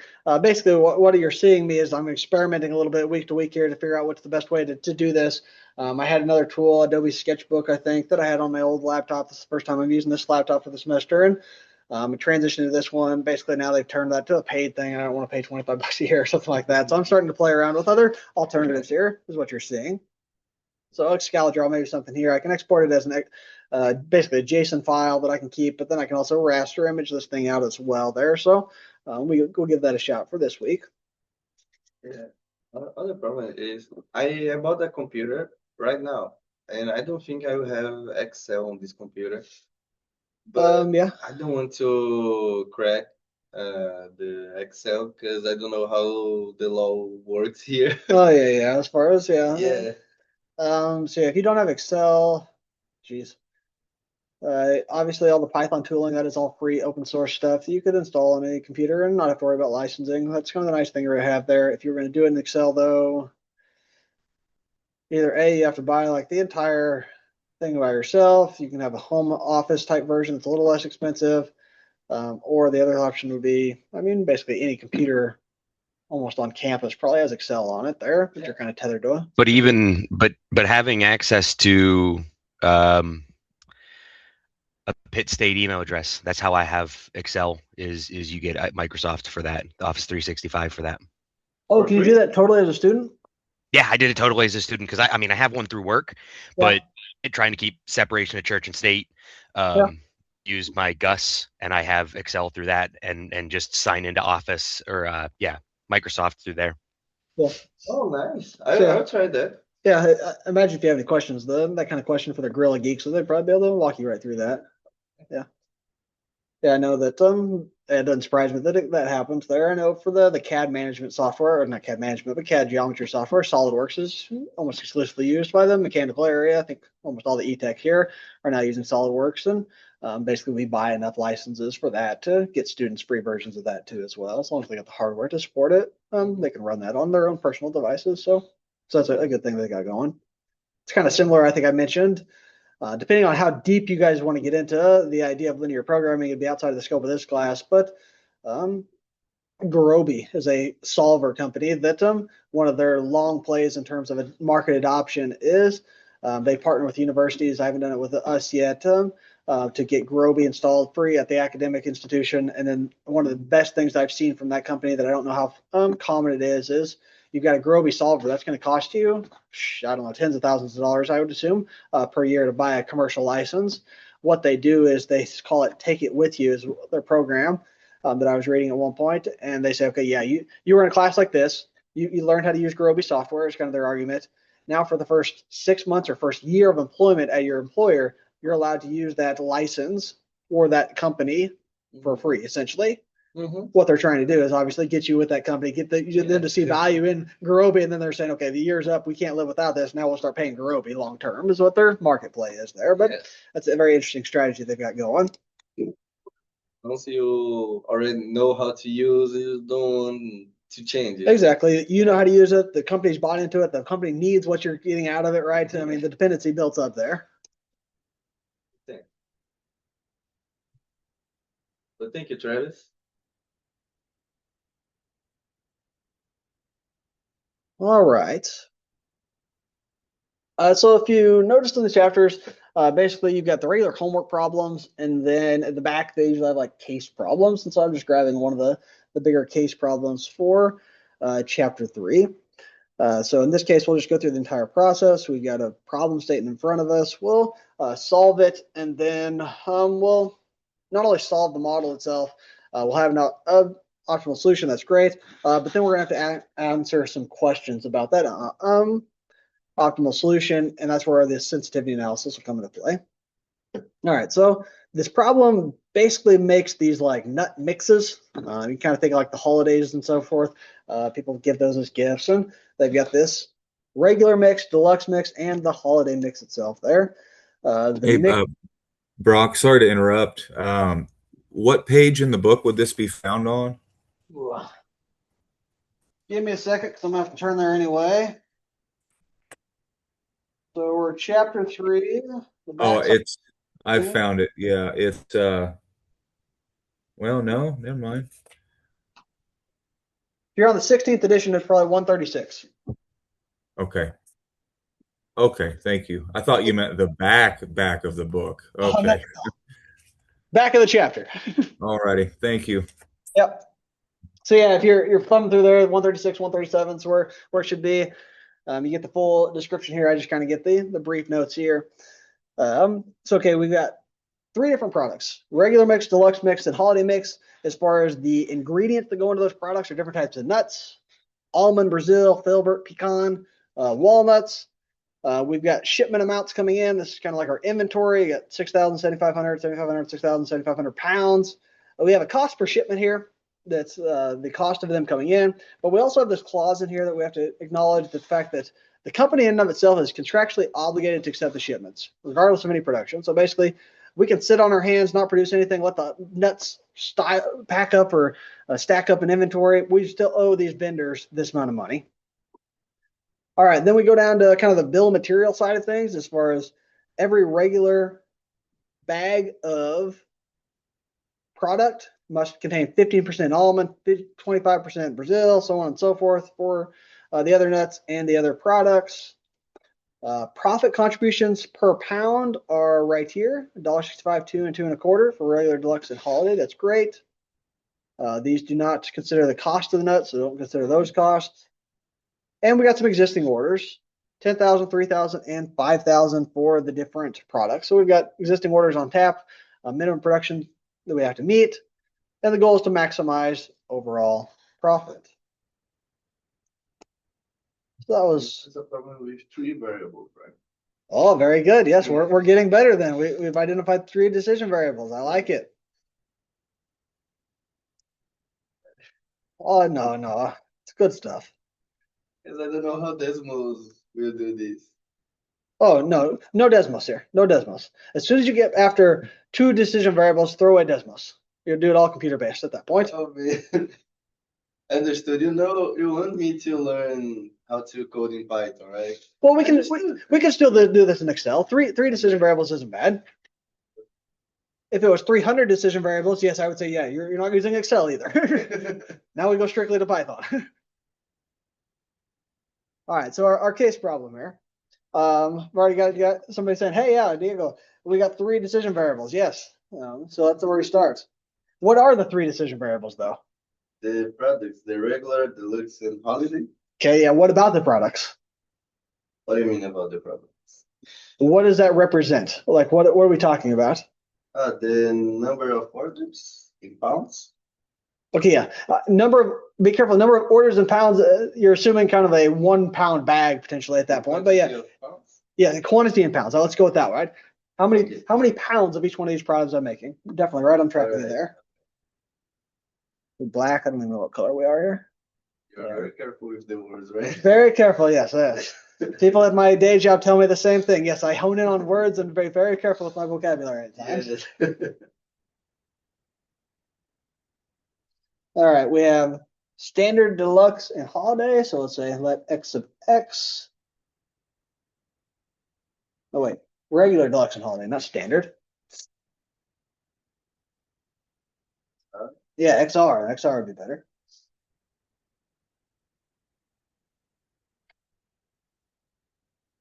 The quantity bounds.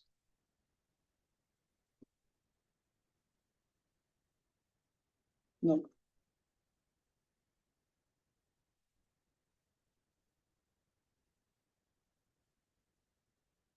The regular mix. We have XD.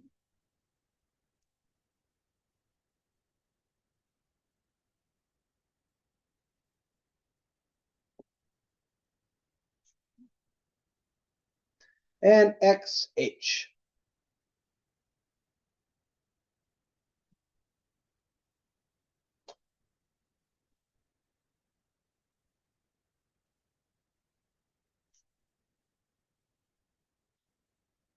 Okay, very good.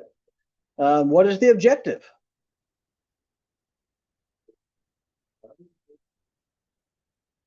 Yeah, exactly. Right there at the very bottom of the screen, maximize profit. So we already know the sense of the objective, right? We're going to maximize something. So we need to find the maximization in equation, right? An expression, yes. Yeah. Can I ask one quick, because I might have missed this. I was slightly out of range. The line in the second bullet point of they're contractually obligated to accept shipments. Why is that important? Is like, would the solver try to game the system to be like, well, you could, if you didn't accept anything, you could maximize these profits? Like, what is the connotations that might happen with that? Yes, Travis, your timing is amazing as far as that has to do with what we're talking about right now, as far as the objective function. Perfect. Excellent. Yes. I couldn't have paid you to do this better. So here's where it comes into. We're trying to come up with a expression here to describe total profit that we generate based off of these decision variables. So in one sense, I can go down to this bullet point right here. $1.65, 2 and 2 1/4 for regular, deluxe, and holiday.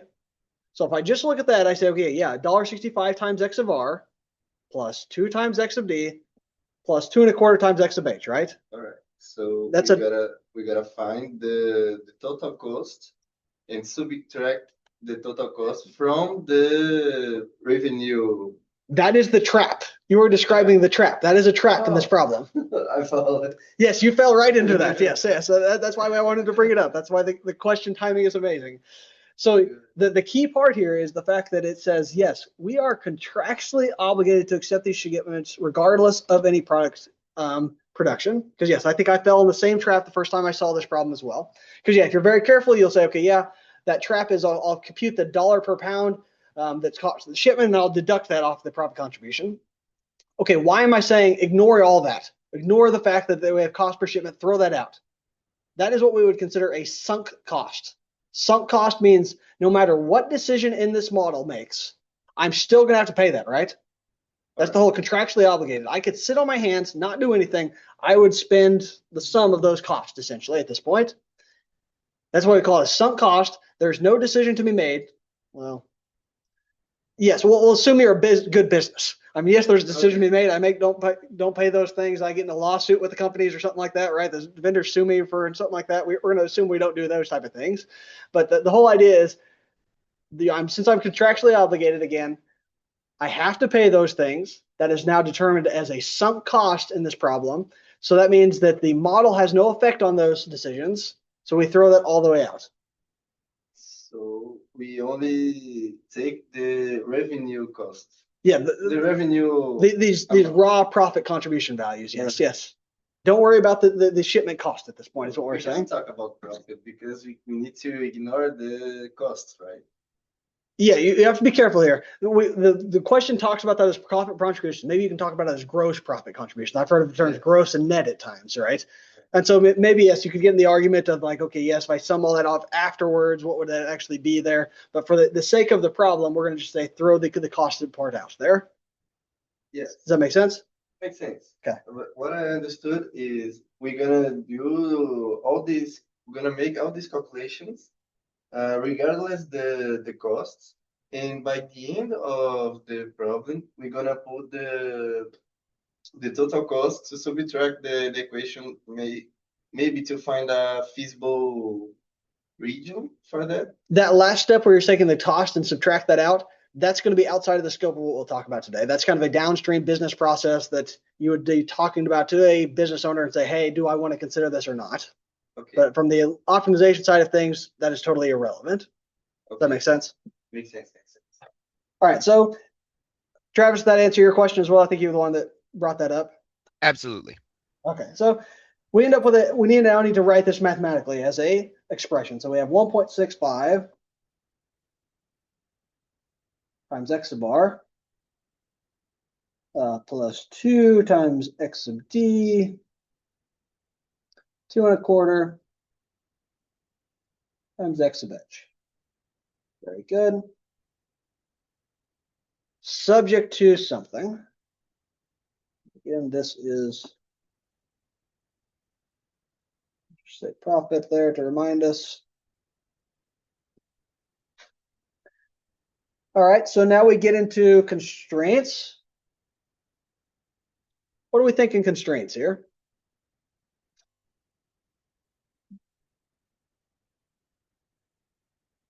That's the part that I was the exercises. All right, so just think of this physically. Like, what do we have here? We got these, think of it, and I'm thinking of a factory here. On the input side, I've got receiving. These big trucks come up and they're dumping big things of almonds, Brazil nuts, filbert nuts, right? They got big hoppers of those things coming in. At some point, I have a limited amount of each one of those nuts. So that's going to be a constraint. I cannot use any more nuts than I have.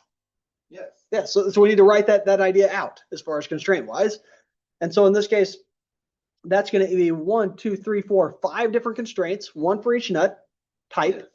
And for each one of those nut types, we have to say, I don't want to exceed the shipment that I'm coming in, the capacity there, 6,000 for almonds, for instance. That's the right-hand side that I just described. The left-hand side now needs to describe the amount that I'm using, the consumption based off this production plan. That comes into this bill of materials, right? Yes. For instance, for every pound of regular that I create, I'm going to be consuming 0.15, right? Or 15% of a pound of the almonds. 20% of a pound or 0.2 pounds of the almonds here. For the holiday, I'll have a 1/4 pound of almonds in it. Yeah. So that'll be the left-hand side. So this will be multiplying the XR, XD, and XH, right? Yeah, keep going. And then we're gonna sort everything like the matrix. For example, for the first equation, we're gonna have let's see, 0.15 XR plus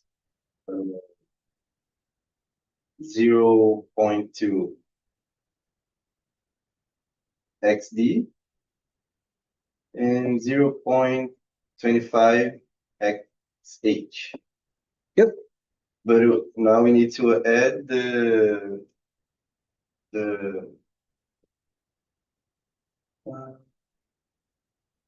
wait. Don't add. You've done everything right at this point. This right here, that expression represents how much almonds I'm going to be creating. This is in pounds. So we need to say this needs to be less than or equal to the total amount of almonds that I have. 6,000. 6,000 per or? Oh, per almond. Yes. Yeah. So on the left-hand side, this is how many almonds I'm consuming. The right-hand side is how many almonds I have. I can't exceed that. Yes. So we do the same thing with the other. Yeah, and for the other 4. Yeah. In line. Yes, exactly. Yes. So the Brazil nuts, 0.25 x sub r plus 0.20 x sub b, 0.15 x sub h, 7,500. Hilbert now.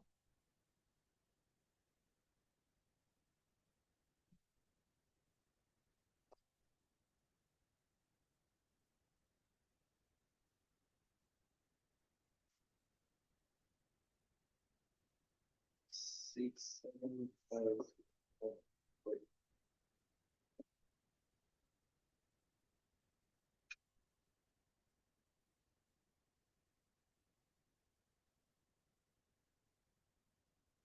Professor. The third one is. Third one's this one. 252015, 252015 r x d. No. Forget it. Okay, we good? Yeah, I was looking the cost per shipment. Sorry. No. Keep me on my toes.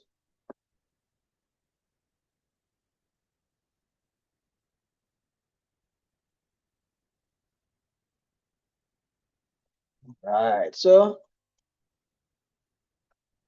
and these are, this is inventory. What do we have here? Almond, Brazil, Filbert,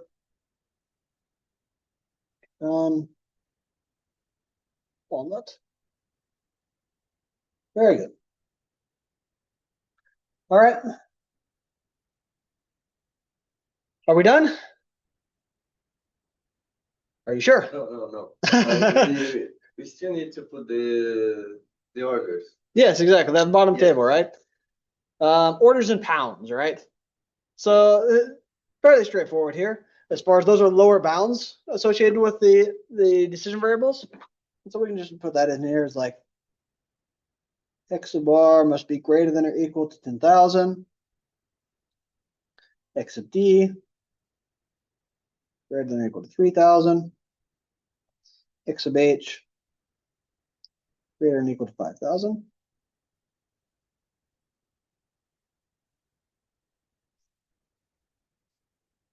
And these are existing orders.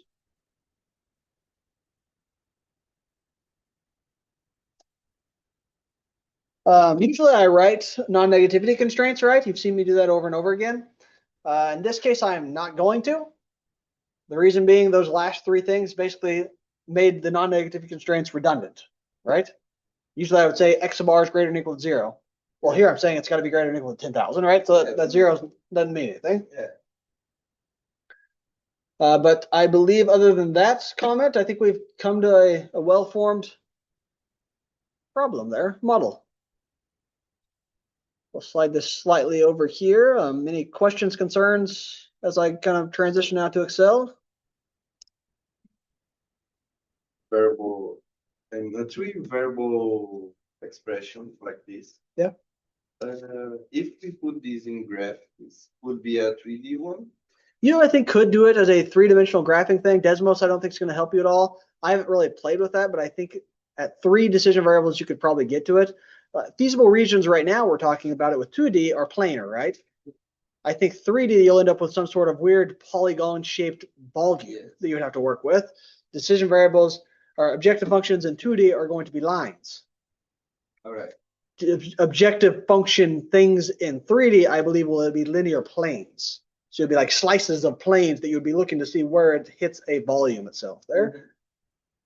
Harder to visualize, harder to complex, harder to inspect, but yes, I think all the rules still apply. If you put a 4 variable, then yes, we live in a 3D world, you know, you lose at that point. Yes. Let alone think of 100D variable, right? Yeah. No. All right, where were we? We need this guy. This is a case where I think we can do some copy and paste in here to get the data into Excel for us. That's what you'll see me do here. Oh, that may be useful here.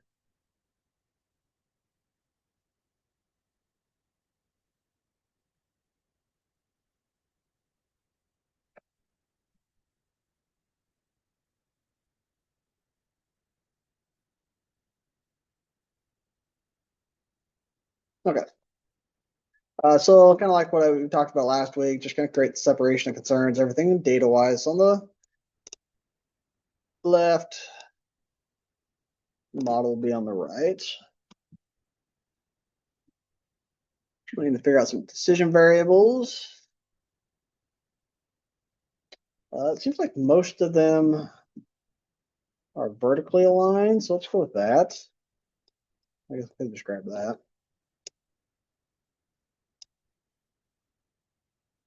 So just make a home for those decision variables. Objective. We want to maximize our profit. I think I introduced you guys to sum product last week, so we can knock that out here and here.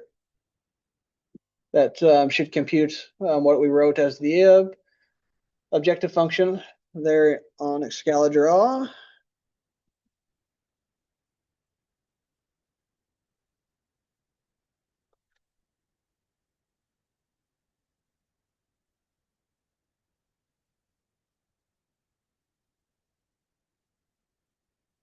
So we got what? 5 and 3, that's 8.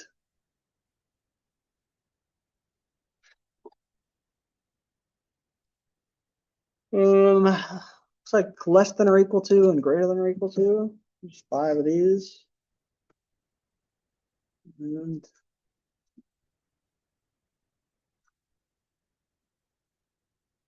3 of those.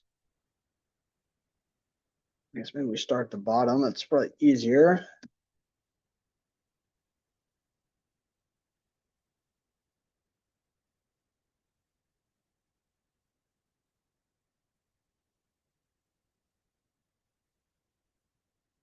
So there's all the existing orders. Yes.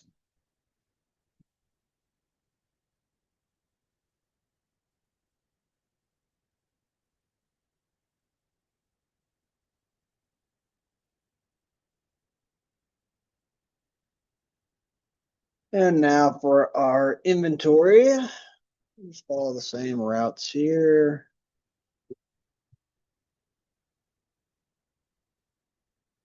This will be almond, Brazil.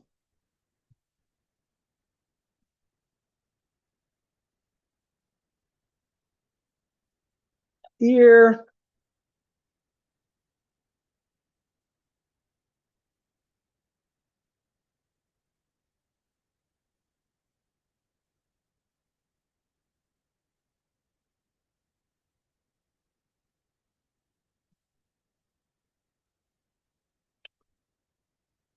What I'm doing, I'm hesitating here because I think I can do it this way. I'm just doing some math in my head that I'm trying to think about as far as these are whole numbers here, right? 15, 20, 25, 15. And I'm thinking through, I really want those to be fractional, divided by 100 on each one of those. And I'm trying to think of the best way to do that. I could just go through and divide each one of these by 100 and do that manually. But I'm thinking what I will give it a shot here is I'll do some product here and here, and then divide that by 100 at that point. So I think what I'm thinking of is here, it's the same as if I would have said 15 x sub r plus 20 x sub d plus 25 x sub h, divide all of that by 100, and I should be able to distribute that 100 evenly and achieve the same result there. So again, just call it me trying to be a little bit lazy in my typing today.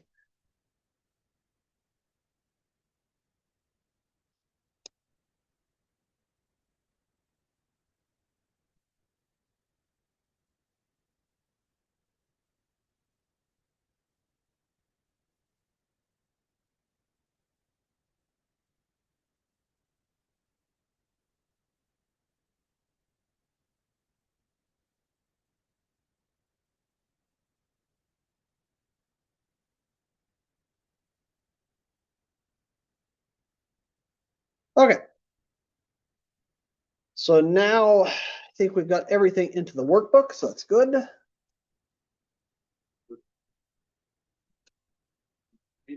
Oh, yes, yes. Zoom, zoom, zoom.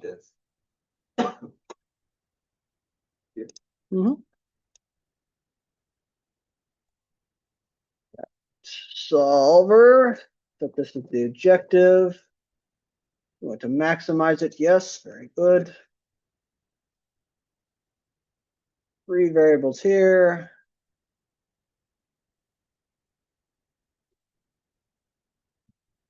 Less than or equal to here and here. Greater than or equal to here and here.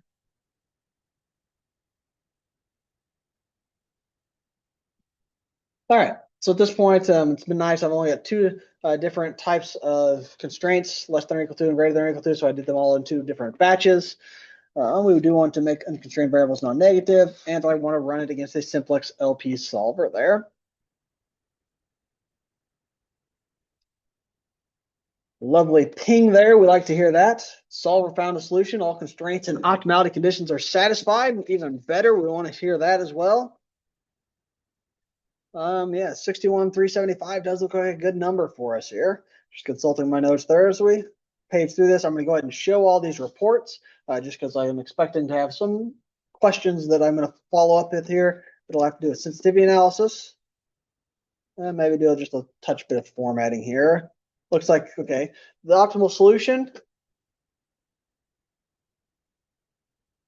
yielded $61,375 in profit. Again, not considering those contractual shipping obligations.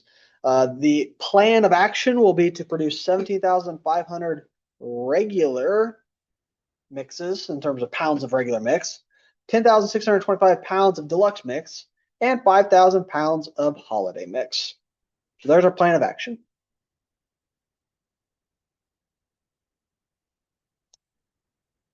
And then 3, 4, and 5. So yes, sliding over here now. Okay, last week you would have said, "Hey, congratulations, we're done." This week, not so much, right? We're most of the way done, but now we have really the stuff that we wanted to talk about this week: a sensitivity analysis, post-optimality analysis. So now I'm going to slide over here so I can see my book a little bit better. And so, case problem 1, if you're looking at the book, page 136, 137, we've basically worked through the first two sub-problems associated with it, and basically build the model out, solve the model. Then there's 3, 4, and 5, which are questions. Question 3, I'll read it for you, is recommendations regarding how the total profit can be increased if additional quantity of nuts can be purchased. So here we go. We are acknowledging the fact that we have a limited amount of inventory. And the question is, if we could get more nuts, what nuts should we get? Right? I've got 5 different types here. And so we can go look at this a little bit.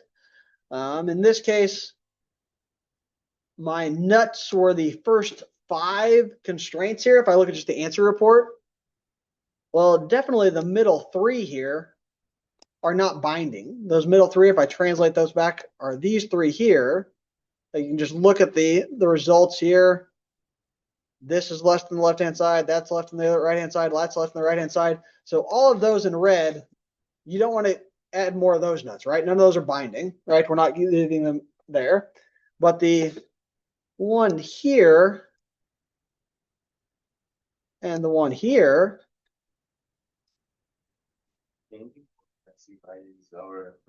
Well, yeah, just look at these. These are binding, right? These are binding constraints. 6,000, 6,000. I ran out of almonds. 75, 7,500. I ran out of walnuts. There should be a third one in here because I have 3 decision variables that's unbinding. Hey, there's one that's binding there as well. So in bold, those are the binding constraints associated with my model. This question here is specifically asking about nuts. So I've narrowed my choice down to 2. I should either pursue almonds or walnuts. If I had to pick one, which one would be better to pick? This is where we go to sensitivity now. The first and the fifth. So this is almonds. So these are the constraints that are limiting our process. That's what I put in bold. These bold constraints here are the ones that are limiting. We're interested specifically in the nuts, so that's almond and walnut. If I go to sensitivity analysis, I'm now looking at these 2 rows. We always gonna have at least one of them, right? Be binding? Yeah. Yeah, you have to have binding constraints. Yes, you'll always have more than one. I believe it is a mathematical property that the binding number of binding constraints will equal the number of decision variables. That's where I was expecting 3 decision variables have 3 binding constraints there. Okay. All right, so in this question, we're still hunting for a decision of which ones to pursue, the almonds or walnuts. I am now isolating my mind to those selected rows in the sensitivity report. Which ones have a higher shadow price or dual value? Almonds. Exactly. So you would be more interested in the almonds than the walnuts there, because for every unit increase in almonds, I'm going to experience 8.5 increase in profit. A unit increase in walnuts only increases 1.5. Also, I can look at that even and look a little bit closer at the allowable increase back to the range of feasibility. Hey, I can extrapolate up the walnuts a lot higher than I can go I can extrapolate higher on the almonds than I can the walnuts. 583 versus the 250 there. Yes. So anyhow, short answer is yes. If I'm interested in nuts, I want to first pursue almonds. If I can't get almonds, I need to pursue walnuts. The other three don't do me any good because they're not binding. All right, so that was question 3. Question 4, a follow-up one. A recommendation as to whether the company should purchase an additional 1,000 pounds of almonds for $1,000 from a supplier who overbought. All right, so a different supplier overbought. They've got 1,000 pounds of almonds they're willing to sell for $1 a pound. So $1,000. Should we take the offer or not? First thing I think about is, well, okay, you say you've got almonds for sale. Again, back to, well, I ran out of almonds, so yeah, I'm interested in almonds. Now we just have to figure out, is that price good? 1,000 pounds for $1,000, $1 per pound. Well, I can't increase it by 1,000 because of that right there, right? My upper bound is here. But what if I pushed it all the way to the upper bound?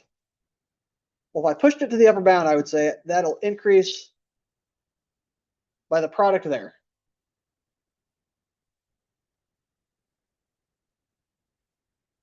That's pushing $5,000 right there. So if I know if I get 583 pounds of that 1,000, I'm going to have an increase of almost $5,000, not considering that $1,000 cost that I'm going to have to incur to buy those walnuts. Well, I'm thinking in my mind, I'm getting $5,000 for 583. I'm probably willing to pay $1,000 for those, right? The net there is 4,000, and I'm still going to have some left over that I could potentially push even farther up there. So yes, you should accept this deal is what we're getting at to here. So this is probably the same thing that I would ask you before you started. If the solver allow me to increase 583, why wouldn't? Why wouldn't you? Yeah. The careful here, you're saying the solver allows you to increase 583 units at a rate of 8.5. Constant rate of 8.5 for every one of those 583. After you go above 583, that rate of 8.5 will not be 8.5 anymore. Does that make sense? We're talking about an extrapolation here where you have a constant rate of increase. Yes. That's the 8.5. Yes. You go to 584, it won't be 8.5 anymore. It'll be some different number there. Yes. It could still be a positive number, but it's not going to be 8.5. That's where we're bounding that dual value or shadow price. But I mean, we can stay at the 583. 583. Yeah, you can bound it. You can extrapolate up to that. Yeah, that's what I've done here. Yeah, to get this number. Yeah. So why would them do this? No, I'm saying you would. Yes, if you had the offer for $1,000, you would. What if it was 1,000 pounds for $20,000? What? What if I changed the price? I'll give you 1,000 pounds for $20,000. Then would you do it? Yeah. Oh wait. Repeat the question. I'll give you 1,000 pounds of walnuts for $20,000. You're going to pay $20,000 for 1,000 pounds of walnuts. Oh. This would be not a profit anymore. Yeah, exactly. It probably would. It ended up being a loss there, right? Yeah. I can't really tell you that for sure here, but that doesn't. Now that I say, okay, 583 generates $5,000, we're saying we're going to pay 20,000, so we're in the whole 15,000 at that point. Yeah, it becomes much more shaky. Like that's not a no-brainer deal anymore. It's more probable that's going to be a loss. Yes. All right, so there's question 4. As far as our logic here is, yes, we're seeing for 583 pounds out of 1,000, I'm going to generate almost $5,000. So yes, I'm fairly confident that yes, grabbing the whole 1,000 would be a good option for $1,000. Could I do that extremely confidently? Yes, I'm pretty confident here. Would I be able to give you an exact estimate what the overall profit would be from this? No, we're making a little bit of an assumption after that. You would have to resolve the model to actually get the exact values out of it. Question 5. Hey, actually, Brock, I'm sorry to interrupt. So this 4,958.33. Could you go over how you arrived at that number? Yep. Okay.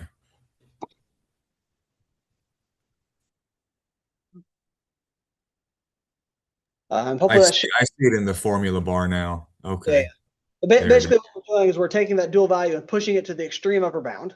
Is all we're doing. it's increasing by the unit value. Okay. Thank you. Good questions. All right, so question 5. Recommendations on how profit contributions could be increased, if at all, if the company does not satisfy all existing orders. Now, all of a sudden, we're getting down to these guys here. And it says, okay, what if I relax slightly those greater than or equal to's? And say, okay, what happens? Is there any benefit to having some of those orders become back orders? We don't fulfill all of them. Okay. That's kind of like saying, okay, the right-hand side here, we usually think of dual value as a unit increase, right? So we'd be going like 5,000, 5,001, 5,002, 5,003. It's kind of like going the opposite way. 4,999, 4,998, 4,997, 4,996, so on and so forth. And so what we would do is we'd still be inspecting this table. We're still interested in the shadow prices. The interesting thing is that last one, negative on the shadow price. That means if I reduced that value, I would then be increasing the objective function value. The wording on the shadow price is a unit increase in the shadow price goes up by that same value. So likewise, a unit decrease in that value would go down by that value. I'm going down by a negative. There's the negative times the negative at that point ends up being a positive. Does that make sense? It is because you are subtracting a negative number. Yeah, subtracting. Think of it. Yeah. Think of it subtracting a negative number. Yes. And so in this case, yes, there is some benefit that could be held. Again, we're not considering things like market conditions and like would the company get a bad taste in some customer's mouth for not fulfilling orders. We're not considering any of that stuff, right? That's outside the window. But just from the pure mathematics side of things, looking at the constraints that we have, yes, this one here, which is the holiday orders, if we were to not fulfill all those holiday orders, we could see the objective function value, the profit, go up. How much would it go up? It would go up by a rate of, what's that? 17.5 cents per pound. How much could I decrease it? Well, I can decrease that all the way to nothing if I really wanted to there. Notice the allowable decrease is 5,000, and that matches the constraint right-hand side of 5,000 there. So the argument would be, yes, you could increase it at a rate of 17.5 cents per pound if you stopped fulfilling the holiday orders values. That's what we would be saying there. Again, we are not taking other market considerations when we say that.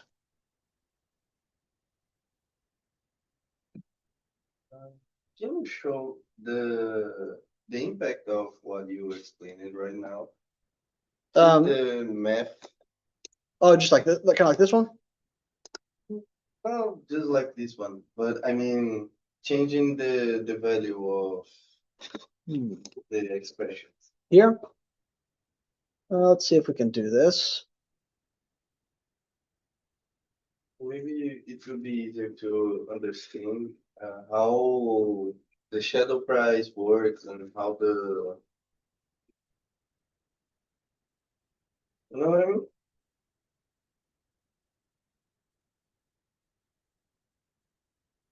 Okay, so I just reran it. I reduced it by 100. Correct. 61375 used to be here. Now you can tell there's a difference in there, so that makes sense. Yeah. 61375 used to be there. Now it's 6139250. Yeah. The difference in that is 17.5. I told you the reduced cost was 17.5 cents per pound. Yeah. 17.5 times 100 is what? 17.5. Nice. Yes. So it did what we expected it to do there.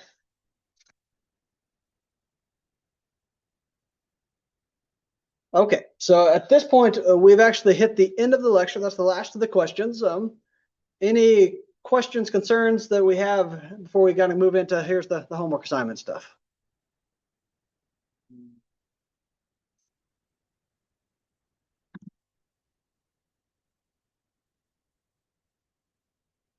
So if you decrease the other one of the other ones, like the almond or walnut, we was changing the almond, right? Almond. But if we decrease, our profit can also become higher. No, we cannot.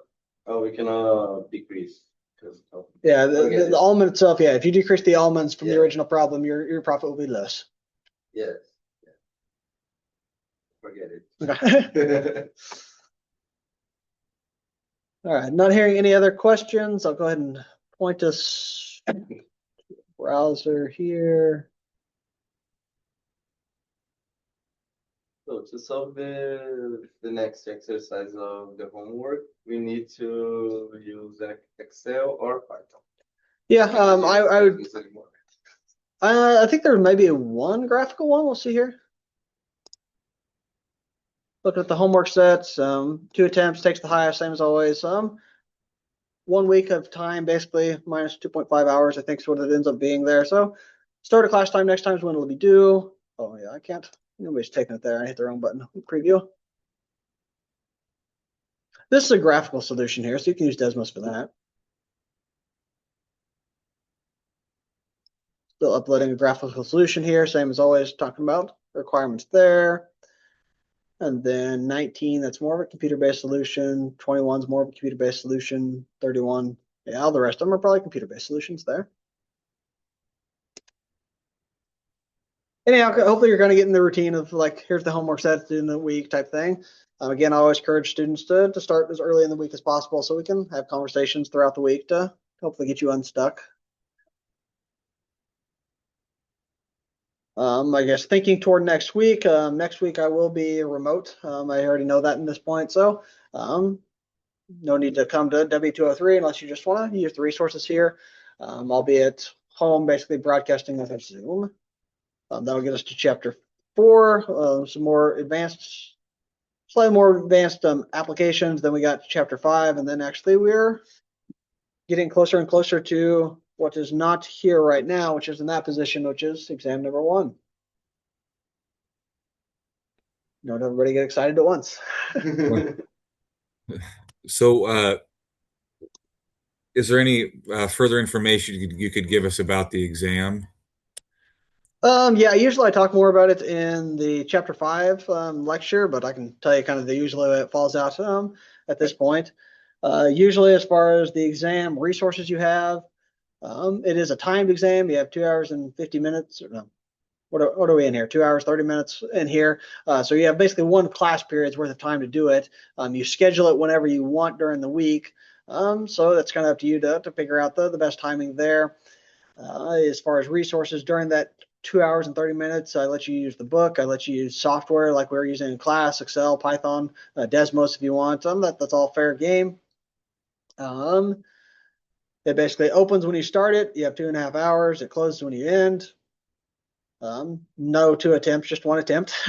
The content of the exam will definitely come from chapters 1 through 5. There's typically kind of like 3-ish flavors of questions, 2.5 maybe. You have the kind of vocabulary stuff that we've been talking about. What is a reduced cost? What is dual values? What is the range of optimality? All that kind of stuff. That falls into kind of a true-false theory, kind of multiple choice style of question there. Then there's also cases where they're like very small computations. Computations like what we've talked about tonight, just like looking at the sensitivity report of Excel and answering question like, hey, if you know the dual value and then you know the range of feasibility here, can you talk about how much the objective value is going to increase or decrease there? That's just a simple multiplication problem. That's kind of in that kind of realm, very small points per question at that point. And then the bottom part of the exam, which typically there's 2, maybe 3. I think I've termed them application problems. Those are for problems similar to like the full-blown problems that you have in homework sets, what I do in the lectures as far as here's a problem statement, you're going to have to form a mathematical model, you're going to have to solve the mathematical model at that point. So those is where I expect students to take most of their time on. Then that leads us to the idea of partial credit. Usually it's all Canvas graded, so you get a score out of Canvas, like you've probably seen. I was talking with Diego there during the class as far as on those bigger problems, you make 1 mistake, Canvas is going to totally give you all the 0 points, right? You'll be totally off from the Canvas perspective. That's where on those bigger problems, you have the ability to submit some files to me. Basically, after the exam deadline happens, kind of like homework, I go through and I review the application problems, and I can add points back into your Canvas score depending on your partial credit, what I see in those problems there. Does that make sense? Yes, it does. Thank you. Yeah. And yeah, I'll talk about that much more 2 weeks from tonight, basically. All right, so I think at this point we're exhausted about all of our time. So for those that are on Zoom, thanks for joining me remotely. Have a good week and feel free to jump off whenever you want. Diego, thanks for being in class. Thank you for the class. Yep. And I guess I'll leave the meeting open just a little bit longer if anybody has any parting questions. But other than that, have a good week. Thanks, all. All right. Thank you. No? As I told you, I'm using the 13th edition of the book. Yes. And I don't know if all